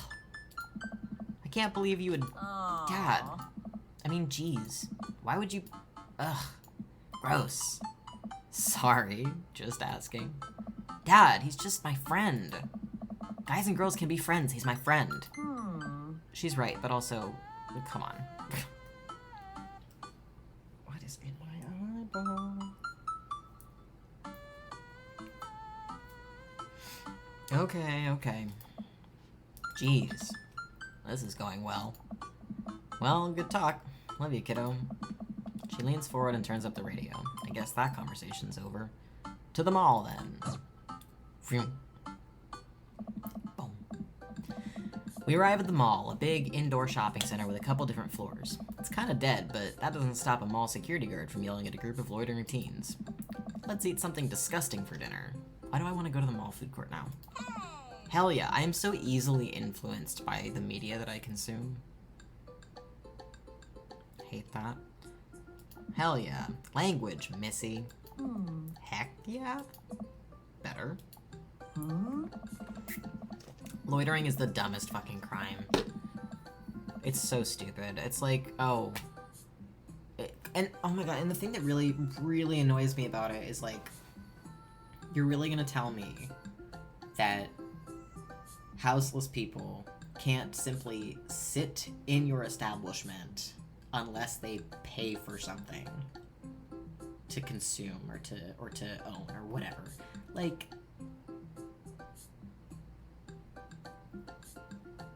what? And then like when people have rules about like, oh, only paying customers can use the bathroom, like who gives a shit? It's a toilet. Or even, you're right, even outside the establishment. I remember, I think the first time I understood loitering, there was like a sign outside of a CVS here, and it was like, no loitering. And I was like, Dad, what's loitering? And he explained it to me, and I was like, wait, we can't even like just stand outside? Who gives a shit? Apparently only paying customers. I like heard that as I said it, and I was like, wait, toilet humor. We approach the food court and evaluate our options. There's greasy restaurant after greasy restaurant. My heart burns just looking at the menus. Nobody looks happy to be here. Cool. What are you in the mood for? Bread dipped in sugar, bread with cheese on it, or do you just want me to inject some fat directly into your bloodstream? I extend my hand to her. Would you do me the honor of sharing some nachos? She takes my hand with a grin. It would make me the happiest, cheesiest girl alive. We order a giant pile of chips and unnaturally orange cheese from a very unenthusiastic and possibly stoned teenager. 100% stoned. We take a seat at a rickety table and dig in. Hey. These are bad. These are very bad.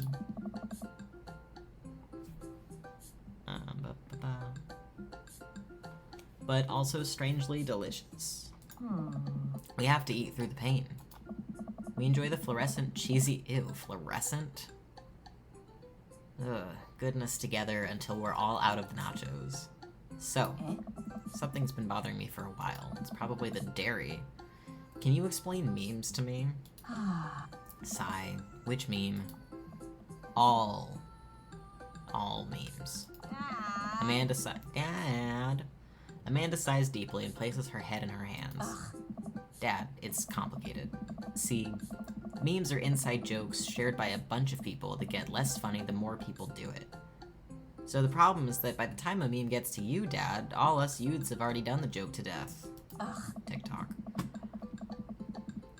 Memes have existed forever, but I feel like it's like the way that like homosexuality has existed forever, but it wasn't always called homosexuality. So it's like, I feel like adults have memes, but they don't realize that they're memes.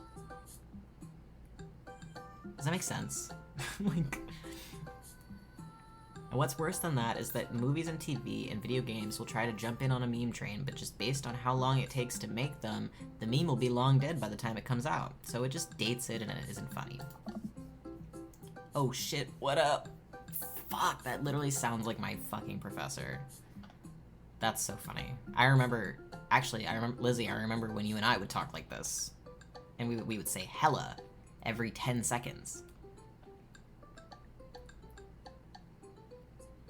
Stop. Heck yeah. But like heck with 2 C's. Aww. Dad, please. Anyway, changing the subject. Where to now? Want to go to that goth store? Yes! Let's go to the goth store. Hot topic. You know, the one that's all black and tries to establish itself as anti-establishment despite being an exact representation of the establishment. Like Hexmole. I don't know what store you're talking about. You know, the one where you can buy chain wallets and it's basically an assault on what people fought so hard against in the punk and hardcore movements of the 70s and 80s? Dude, you gotta be more specific. The one you threw up in that one time. Oh, that one. This game is so cute. This is literally fucking Hot Topic. Look at that. Amanda runs into the store with me trailing behind her. She makes a beeline for the back. There it is. You can still see the outline, kinda. I'm so proud. Speech. Amanda. Speech. All right, I'll do it if you stop chanting. Amanda stops immediately. I clear my throat.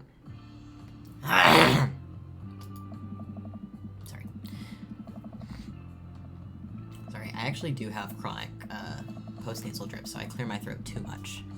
But anyhow, thank you all for joining us here today to commemorate an historic moment that would forever shape history.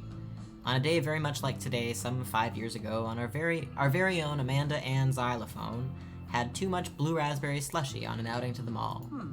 After begging her father to take her to Dead Goth and Beyond, terrible, to buy rainbow suspenders, terrible, she proceeded to throw up all over a display of My Chemical Romance merchandise. Her loving father then had to pay for said merchandise, which to this day remains among our possessions. Thank you. Amanda is moved. You're right, I really shouldn't apologize for that. Thank you. She begins clapping. Slow at first, then faster and more vigorously. Several other patrons turn their heads. One of them also starts clapping. I bow my head. Oh hey, chain wallets. While Amanda busies herself looking at band t-shirts, I try to find something of interest to myself. Not much for a dad to look at in a Dead Goth and Beyond. Oh, ironic mugs. I actually have one of those ironic they-them mugs from Target. Yeah, let's do that. I'm suddenly stricken by existential fear. If there's only one #1 dad, then why are there so many mugs here that say that? This whole time I thought I was the only one. If I'm not #1, where do I place on the global dad ranking charts? I have work to do. Look, this is very important to me. I love him. I overhear a stifled argument over at the cash register. An older gentleman is carrying a garment and showing it to a bored-looking cashier with pink hair. I can see that. Don't know what to tell you, dude. I just work here. What? What? Listen, When I bought this online, the website said this blouse was Victorian inspired. However, when I received it, it clearly held the trademark of Edwardian dressage. Do you want a coupon? I can give you a coupon. Will you leave if I give you a coupon? Vampire pirate. This is actually ghost honey. You're completely right. That's so funny. Is there a manager present? People have to know what they're buying. I am the manager. I see. Well, it would seem that I have outstayed my welcome. Good day, shopkeep. Your superiors will receive a strongly worded letter by post. Whatever, dude. The man whirls around and storms out, his literal coattails trailing behind him. I can't tell if they are Victorian-inspired or Edwardian in nature. Amanda trots up to me with a t-shirt in her hand. Oh boy, here it comes. Hey, Dadron 5000. Yes, I'll buy it for you. Wow, that was easy. Thanks. At least it's only one this time. Amanda plops the shirt onto the counter and grins at the cashier. I love your hair. The cashier says nothing and rings Amanda up, radiating hatred. I hand her a 20. What was that guy's deal? The cashier rolls her eyes so hard I'm worried she'll pull something. That's Damien. He's in here all the time. He's obsessed with Victorian fashion or whatever. She hands Amanda her bag and it's clear the conversation is over. We make our way out of the store and head home to get some rest. Amanda and I sit on the couch trying to find something to watch over bowls of ice cream. Oh, cool. Long Haul Paranormal Ice Road Ghost Truckers is on. Your favorite, right? 100%. Oh, hell yes. They have to make it over the Canadian tundra before the ice road melts, but also, they're hunting ghosts. Also, the trucks are haunted. This is an episode I've already seen, but it's one of the best. Callum and Flint Dogbone, the twin brother truck driving and ghost hunting duo, find themselves in the greatest peril yet. Oh no, the ghosts done got control of the truck. I can't steer on them there damn ice roads. Let me use this EVP meter to try and communicate with the spirits. Flint, we're about to die. I almost got it. If you listen carefully, it sounds like it's saying you're gonna die. That's because we are about to die, you... This is art. The episode ends and Amanda excuses herself to go and start arguments on the internet. I stay up a little longer, curious about the exploits of Callum and Flint Dogbone after their disastrous ice road accident. Afterward, I crawl into bed and get a good night's sleep.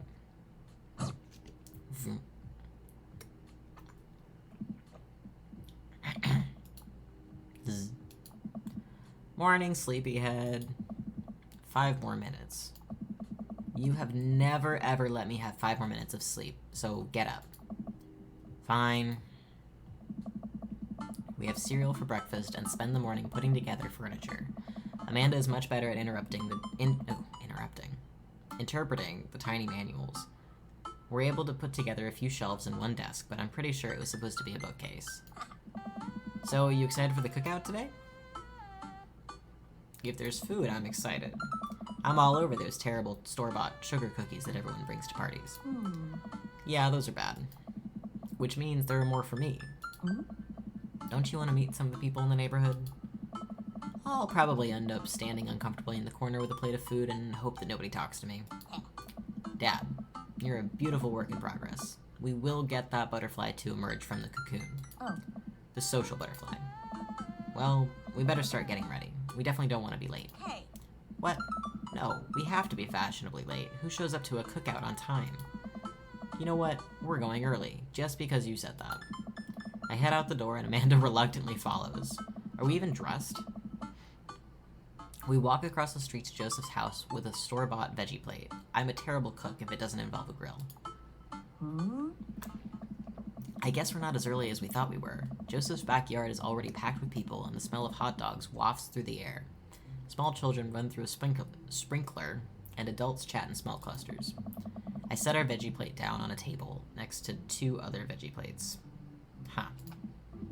Hey, there's Joseph. I wave to get his attention. The moment he sees us, he jogs over, arms open wide. Welcome! I'm so glad you 2 are here. And you brought veggies. Let me introduce you to my family. Kids, come on over here. This is Chris, my eldest. Hi. This is Christian and Christy, they're twins. Hey. Hello. They stare creepily and say nothing. Oh. Then, of course, there's our youngest, Krish. Wait, where is Krish? Baby Mary put him in his crib. I hate you. Oh no, it's the woman from the bar the other night. What is she doing here? Oh, and how could I forget my lovely wife, Mary? Joseph pecks her on the cheek. She smiles. Joey, are you seeing this? Ah, Mary, sweetheart, did you put Krish to bed? I'll have to go look for him. Look for him? What do you mean, look for him? Joseph takes a moment and regains his composure. Mary, this is our new neighbor, Xander, and his daughter, Amanda. I'd shake your hand, but I have a glass of wine that I need to tend to. Okay, I love her. Nice to meet you, Mary, for the first time. Charmed. Well, I have to go over there now. Mary leaves. Oh god, this is so awkward. I wonder if Joseph knows. I wonder if Mary knows that Joseph knows. I wonder if Joseph knows that Mary knows that I know. It takes all of my energy not to run away from the barbecue and start fresh in a new city. Ha ha ha, my wife has a wonderful sense of humor. But please, you two enjoy the barbecue. All the guys are really excited to meet you. Amanda and I mill around and try some of the food spread out on the table. I pick at some deviled eggs. Amanda grabs a small paper plate and immediately begins piling it with baked goods. This is so me. Deviled eggs. Ugh, I don't want to have to make friends. Ugh. Come on, Dad. That was my line. Come on, Dad. Who are you going to party with when I go off to school? But I don't want to have to do pleasantries. Dad. They're going to talk about weather. Go, do it. Make a friend. But how could I possibly abandon my only child at a social function? That's just bad parenting. Yeah. This plate of cookies is my new dad. Bye. That is so rude. What the fuck? Amanda shoves me into the center of the yard. Well, here goes nothing. I look around the party and am surprised to see some familiar faces. Isn't that the barista from the Coffee Spoon? Oh, dang, Robert's here? Didn't that guy throw a frisbee at my head? Isn't that the guy who was throwing a fit in Dead Goth and Beyond? And isn't that Amanda's teacher? Hey, I know Craig. But wait a second, all of these people live in our cul-de-sac? That can't be right. I'd better investigate.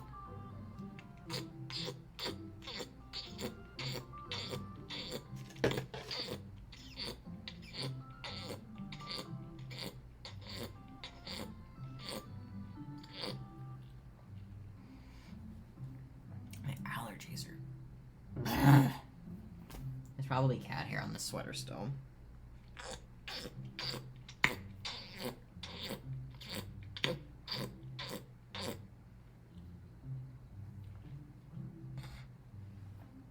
That's so annoying.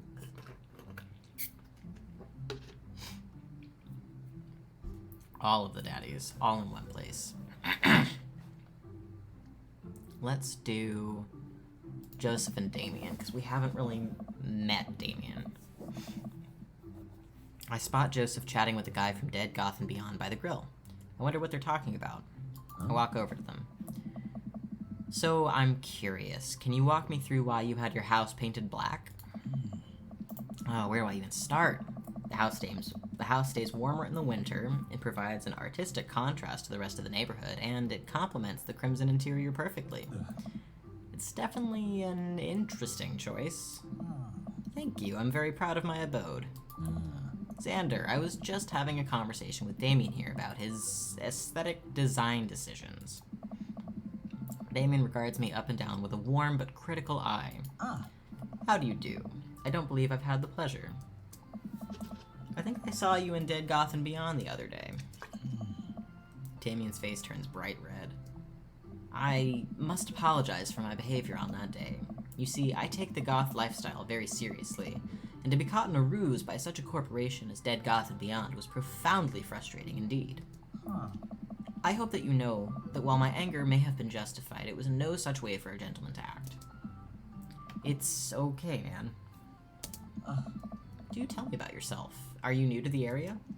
Yes, my daughter and I just moved in the other day. She was the one I took to Dead Goth and Beyond. Very good taste on her part. Does she partake in the goth lifestyle?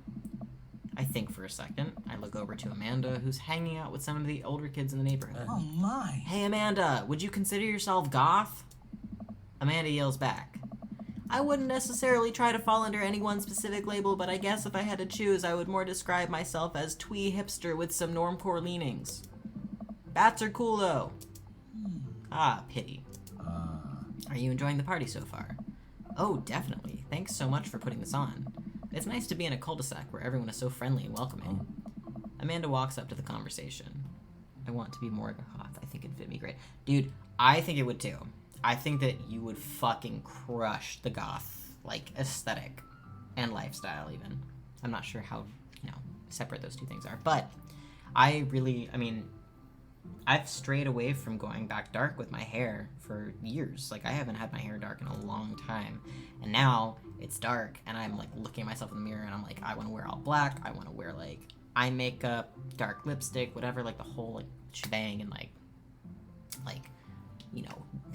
chokers and jewelry and rings and fucking paint my nails black and whatever. And Lizzie, I just dyed my hair, please. I mean, you can have vibrant hair as a goth. I don't think that there's like a rule or whatever, but I really do think like if you wanted to go a little bit more goth, I think it would work really, really well. Cat. Amanda walks up to the conversation. I also like The Lost Boys a lot. Really good movie. Does that count as goth? That it would, my dear. I don't believe we've had the pleasure of meeting. Damien Bloodmarch at your service. Damien finishes the sentence with a flourish and a bow, producing a single rose and offering it to Amanda. Where did he get a rose? Amanda blushes and returns the gesture with a curtsy. My, do you know how to treat a lady? Hello, Amanda. I hate you too. Seemingly out of nowhere, Joseph's twin kids appear. Are they speaking in unison? Hey? Won't you come and play with us? Come play with us forever. Guys, enough with the creepy twin shtick. We've talked about this. Christian and Christy slowly back away. Where do you think they got that from? Mary pops in the eye. I can't stand you. Wine in hand. I don't know. Mary takes a long sip of the wine. I think I might have taped over a VeggieTales VHS with The Shining. Who knows? She takes another sip of her wine. Where's Krish? Wasn't he with you? You had him a moment ago. He's probably stuffing dirt in his mouth. He'll be alright. Toddlers are pretty resilient. Mary tips her glass to me. Ain't my first time to the rodeo. It's my fourth. VeggieTales, The Shining, same thing. Honestly. Come on. I have squeezed 4 little sweetheart. Would you do me a favor and please find Krish? That would be great. I'm sure he's fine. Mary. Okay, jeez. Mary finishes her wine and wanders off. Dad, can we go now? You bastard. Ah, Lucian, have I introduced you to Xander yet? Hey, it's that punk from Amanda's school. I remember you. Whatever. That's no way for a young man to speak to his elders. Be polite. Lucian bows. Whatever, sir. Lucian's a brat. Okay. Lucian bows again. Mr. Christensen, may I have a veggie burger, sir? What is this guy's life?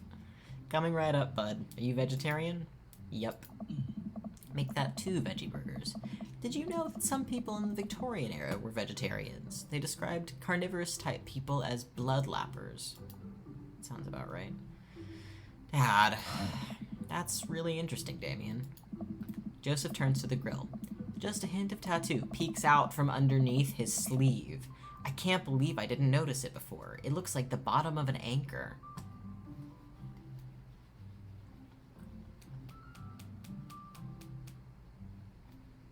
Perfect blonde cishet Christian dad man has a tattoo. What else does he have going on?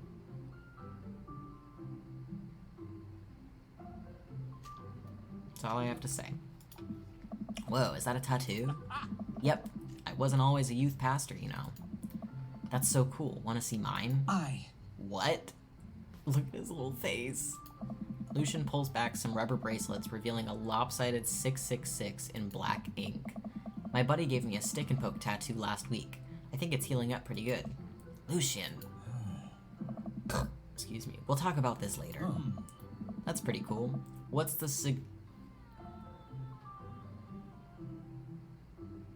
significance of the tattoo? I don't know. I just thought it looked sick. Well, in my opinion, the only reason you need to get a tattoo is because you want one. Careful though, that number carries weight.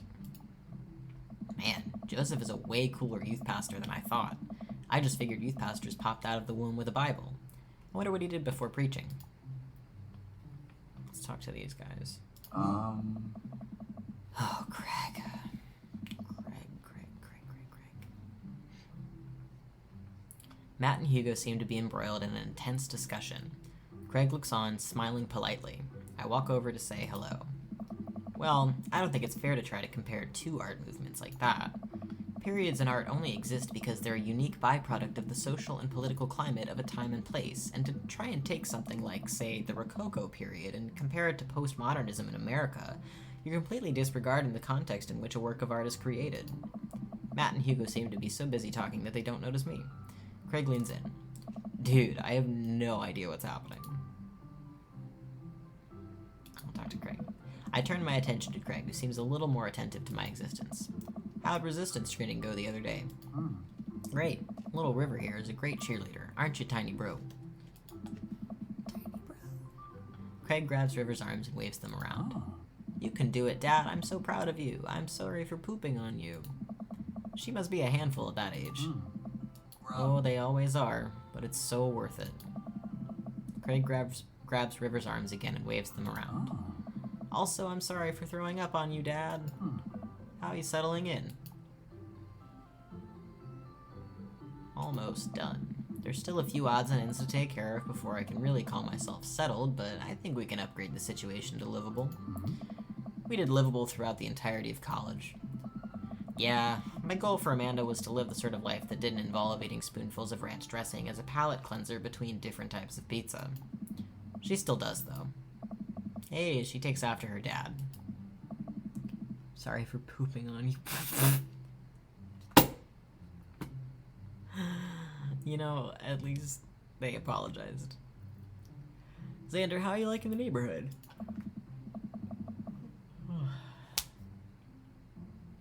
Tired.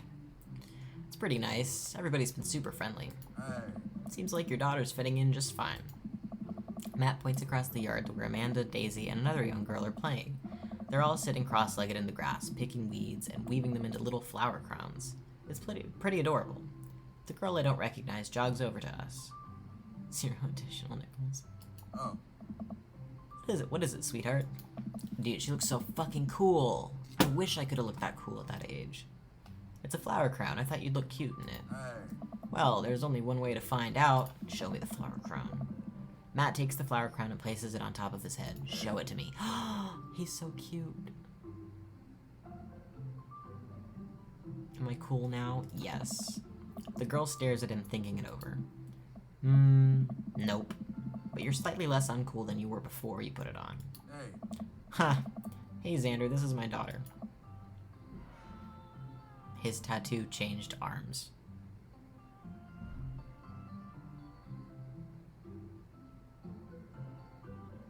Well, okay. Hello. I'm Carmencita. Amanda comes over with Daisy in tow. Dad, look, I'm making friends. Are you making friends? You better be making friends. Yeah, actually. Amanda, you remember the cool barista from the coffee shop? And my old college friend? And, your teacher? Whoa! Oh. Hi, Mr. Vega. I didn't realize we were neighbors. Yep. You still gonna get me that overdue term paper? Haha, great seeing you. Amanda finger guns her way out of the conversation like a champ. She learned the finger guns move from me. I'm very proud. She's definitely a charmer. Speaking of which, where did my son go? What? Hugo looks around the party. He must finally spot him because his eyes go wide. What? Ernest! Ernest Hemingway Vega, are you smoking? Oh. Ernest is holding a lit cigarette. No. I see Ernest across the way. He casually takes a long drag of his cigarette and then flicks it into a gutter. Unbelievable. Excuse me. Hugo marches over to Ernest, and I turn my attention to Matt and Craig. Kids, right? Hey. Man, I do not envy Hugo. The last barbecue we had, Ernest tried to shove a sparkler down Joseph's pants, nearly burned down half the yard. Bro, what? The barbecue we had before that, he actually burned down half the yard. And then it spread onto my lawn and burned down half my yard, too. Hey. Hugo walks back over to us. Bro, come on. Practically dragging Ernest behind him. Hey, everybody. Sorry about that. Xander, this is my son, Ernest. Hello. I'm obsessed with our fucking outfit. Ernest looks away, sulking, his hands shoved deep in his pockets. Hugo nudges him impatiently. Hey. Nice to meet you, Ernest. What grade are you in? Does it matter? Oh. Ernest. Okay, I'm in 8th grade. God, are you happy now? I'm sure you were just dying to know. Yeah, good for you. Can I go now? I'm tired of talking to old dudes who blame my generation for the failing economy. Dude. I feel you, but shut the fuck up. Ouch. Ernest. Oh yeah, because I'm totally embarrassing you. Ernest puts his earbuds in and storms off to stand in the corner. Well, that was certainly something. He seems nice. Hugo puts his head in his hands and sighs. Oh. I'm so sorry. He's having a really rough time. As much as I want to be the cool dad, I have to be the authoritarian dad, and he clearly resents me for it. I mean, I think as a dad and a teacher, that's about as authoritarian as you can get. Honestly, are any of us cool dads? Is it even possible to be a cool dad? What? I'm cool as a cucumber. Hey. See that right there? You can't say that. Oh. My kids think I'm cool. But for how long, Craig? How long do we get to be the cool dads? Oh. I don't know. Hey. I think we just have to accept the fact that as dads, we've become the machine we once raged against, and accept our fate to unironically wear socks with sandals. Your kids may think you're cool now, but the moment they hit puberty, you're doomed. Amanda's 18 and she still thinks I'm cool. Oh. I yell across the yard to my daughter. Amanda, I'm cool, right? Amanda just laughs. She keeps laughing. I see your point. As much as we all want it, I don't think it's as important to be a cool dad as it is to be a good dad. We can't all be best friends with our kids. It just doesn't work. I mean, look at me and Ernest. Ah. Our job as parents is to make sure our kids turn out okay. Yeah, you're right. But it'd be nice to have it both ways. Hearing these guys talk about this makes me think of my relationship with Amanda. We get along so well, but there might come a time where it won't be like that. Is college when that happens? No, actually. I became much closer and much better friends with my parents during college. Hey. Don't let us eat up your time, Xander. Go meet some of the other people around the neighborhood. Copy. Oh, I can't wait for burger time.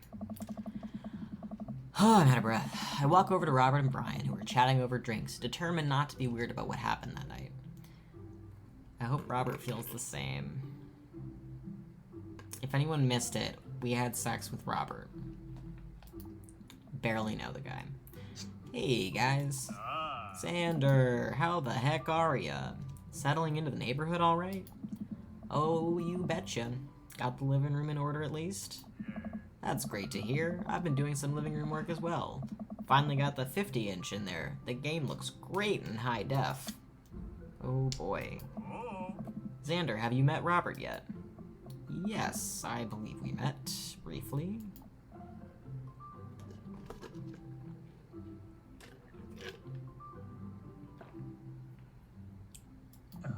Hey. Robert takes a long sip of whiskey. Are you ever not drinking whiskey, man? Hey. Robert robotically extends a hand. I shake it as he stares unblinkingly. Which is your favorite daddy? I don't know. I mean, in general, I think I would say Damien or Joseph. But I think the hottest one is probably Robert or Craig. Like, Craig is just normal hot, but Robert is, like, grimy hot. You know? Like, dirty hot.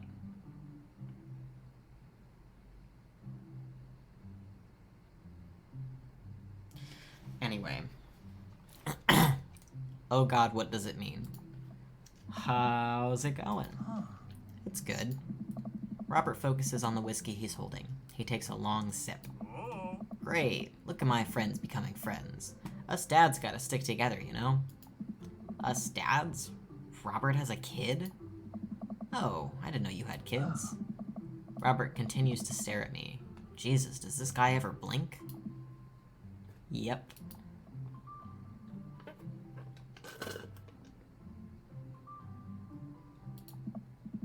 Cool. That's cool. We stand in incredibly uncomfortable silence for several moments. Until... We gotta get off this haunted truck. Oh no, the ghost locked the doors. Daisy and Amanda run up to us, thank God. Yeah. Quick, hit the emergency escape button. But trucks don't have emergency escape buttons. Then hit the brake, I guess, and we'll get out of the truck. The imaginary truck. Anyway, we're safe from the ghosts, but how will we ever survive this Arctic tundra? Daisy, you might have to eat me. Are you prepared to do that? I'm prepared to do anything to survive. That's cold-blooded. I like that. Although, I'm not sure I have the materials required to properly cook you. Wait a second. Are you guys playing Long Haul Ice Road Paranormal Ghost Truckers? Yeah. Amanda and I love that show. It's the best. Especially that episode where Callum hides Flint's keys and Flint retaliates by breaking an ancient cursed urn and sending the spirit after him. Yeah, it's such quality reality television. Alright, Daisy, I found us a couple of bugs. They're gonna make a great meal. Lots of protein. Gonna keep us from starving out here in this harsh, icy wasteland. But there's a whole table of food right over the... Daisy, it's a game. We're playing pretend. It's what kids do. Live a little. Amanda gives Daisy a handful of gummy worms from the snack table. They eat them with mock disgust. Let's go find kindling for a fire. Okay, but not an actual fire. Because we're playing pretend? Now you're getting it. Daisy and Amanda run off. What a cute couple of kids. I turn my attention back to the conversation, but wait, where did Robert go?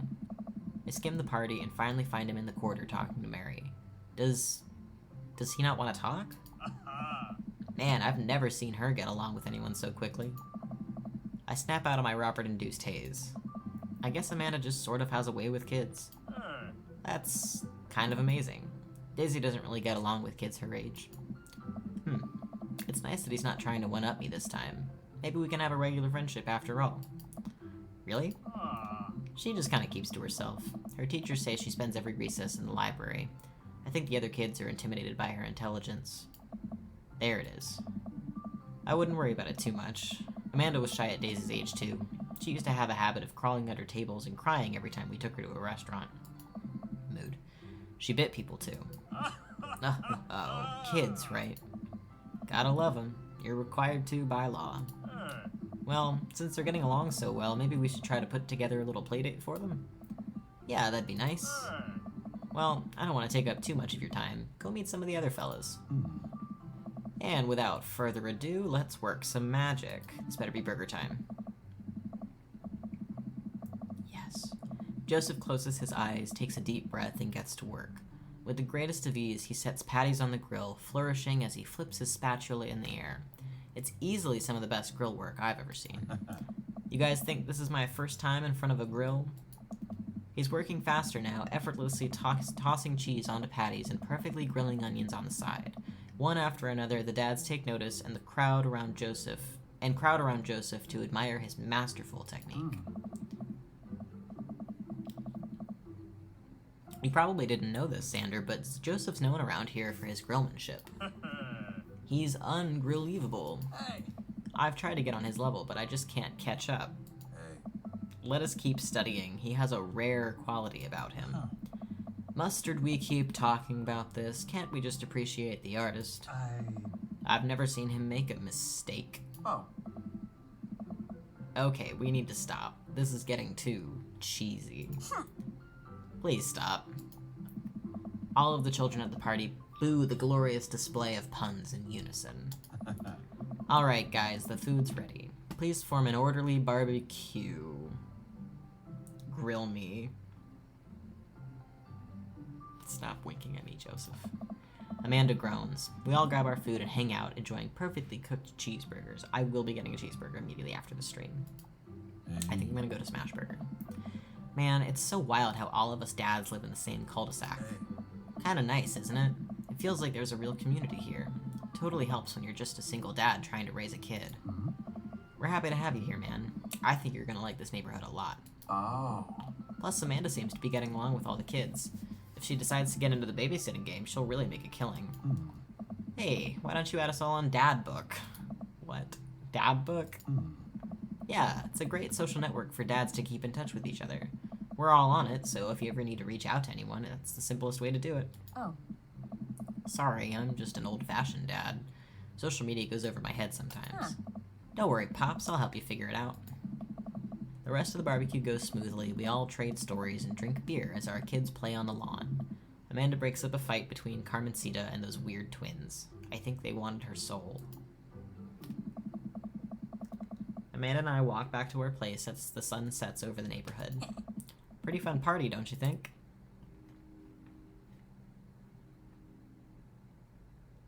I got a burger. Sweetie, if I can impart any sort of wisdom upon you right now, and not that this was a bad situation, but if you're ever in an uncomfortable situation, always look for the silver lining. The silver linings get you through to the other side. We ate Rockenbergs today, and it was good. This is literally me and my father.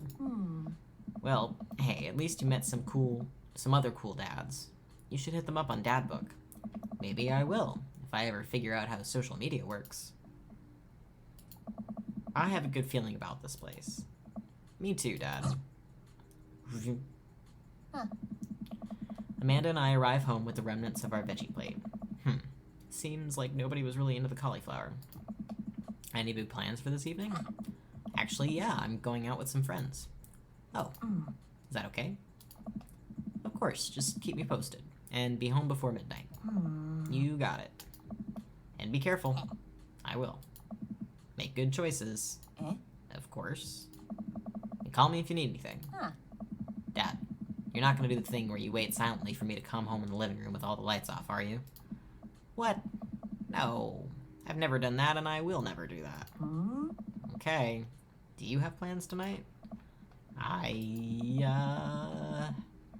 plans were kinda to eat ice cream and watch TV with Amanda, but I'll find something to do. I'm gonna work on some stuff. You know, dad stuff. I'm just relaxing tonight. Have fun, okay? Great. See you later. I watch Amanda drive off into the night. I really do hope she has fun.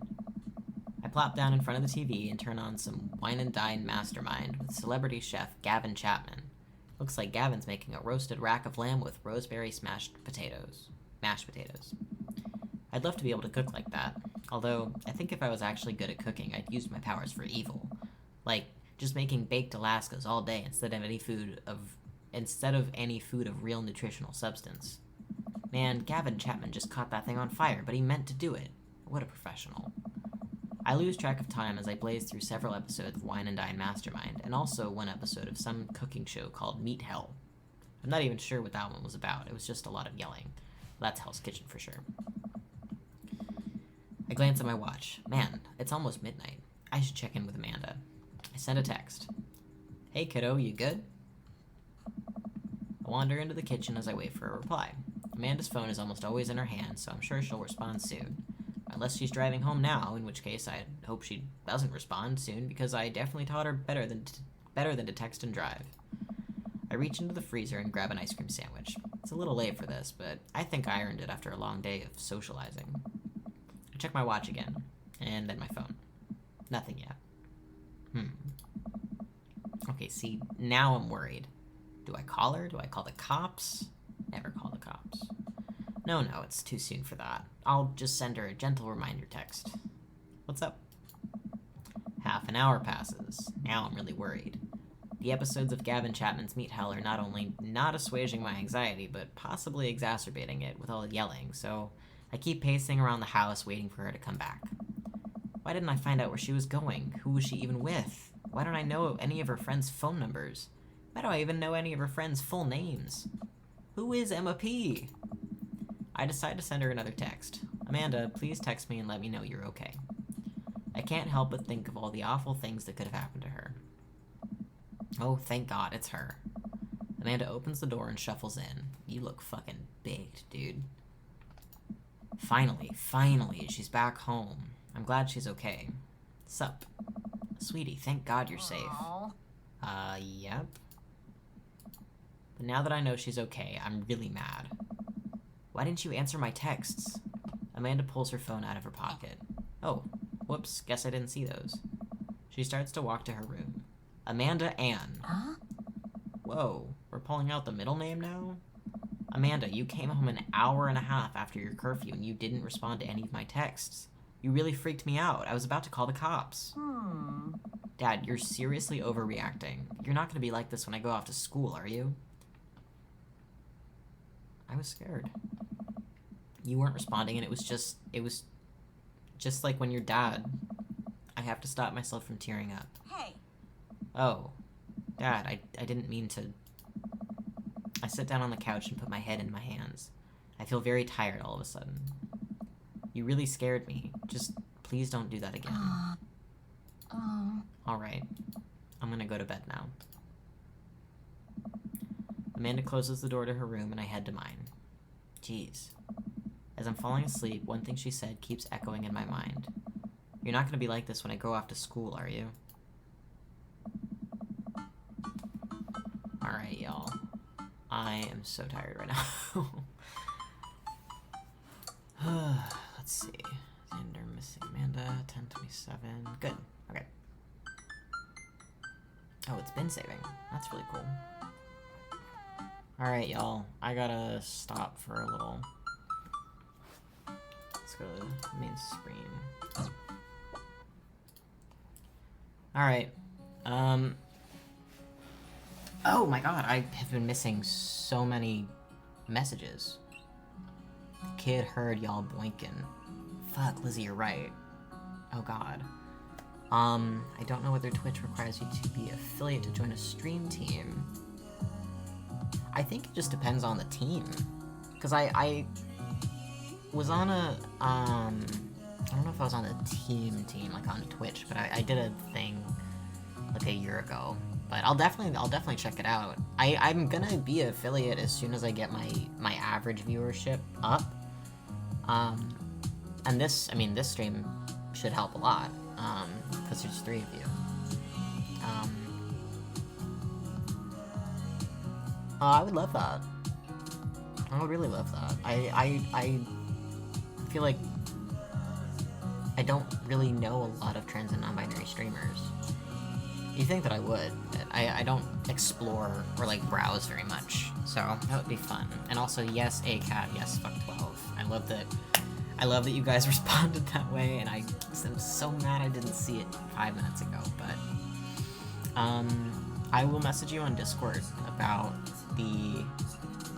I know what I can do next time to help with numbers and bump it and think of it. What do you mean?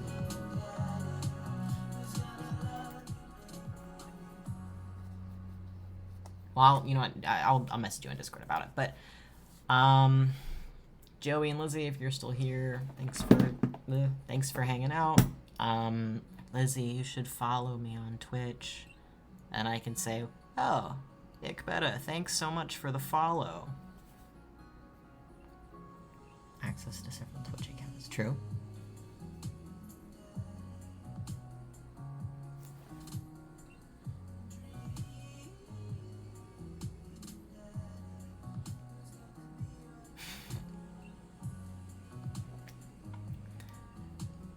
Waiting for the notification.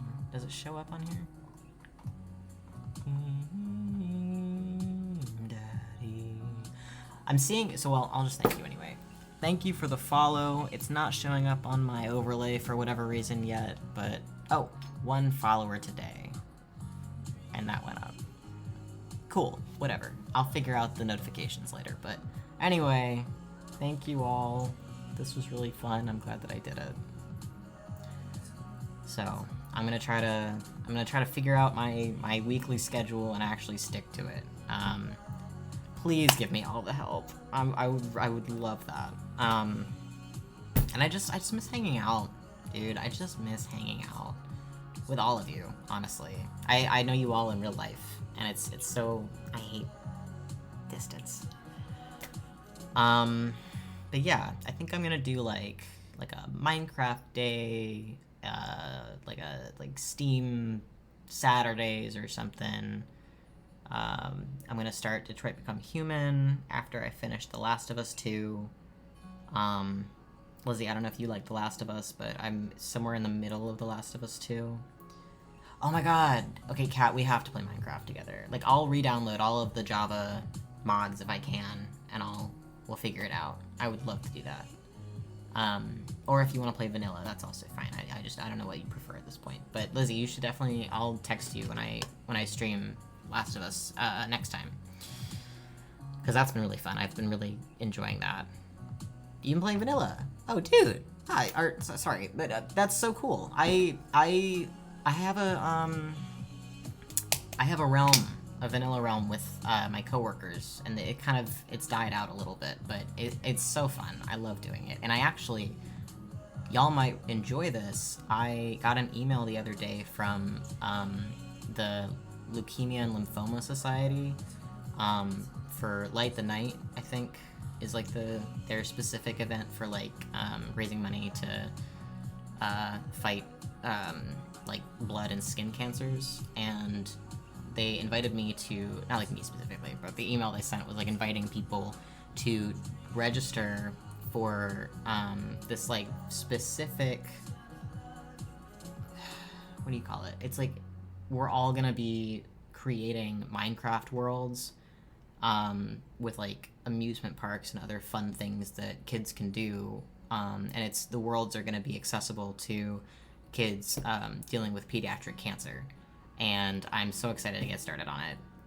Like I've wanted to do something like that for so long, and I like could never find it anywhere, and like it was just really good timing because I wanted to get back into Minecraft anyway. So I can send you all the link for that if you think you or anyone else in the team might be interested in participating. And I think that they allow Java or the cross compatible version. So, but yeah, I would love to play, honestly.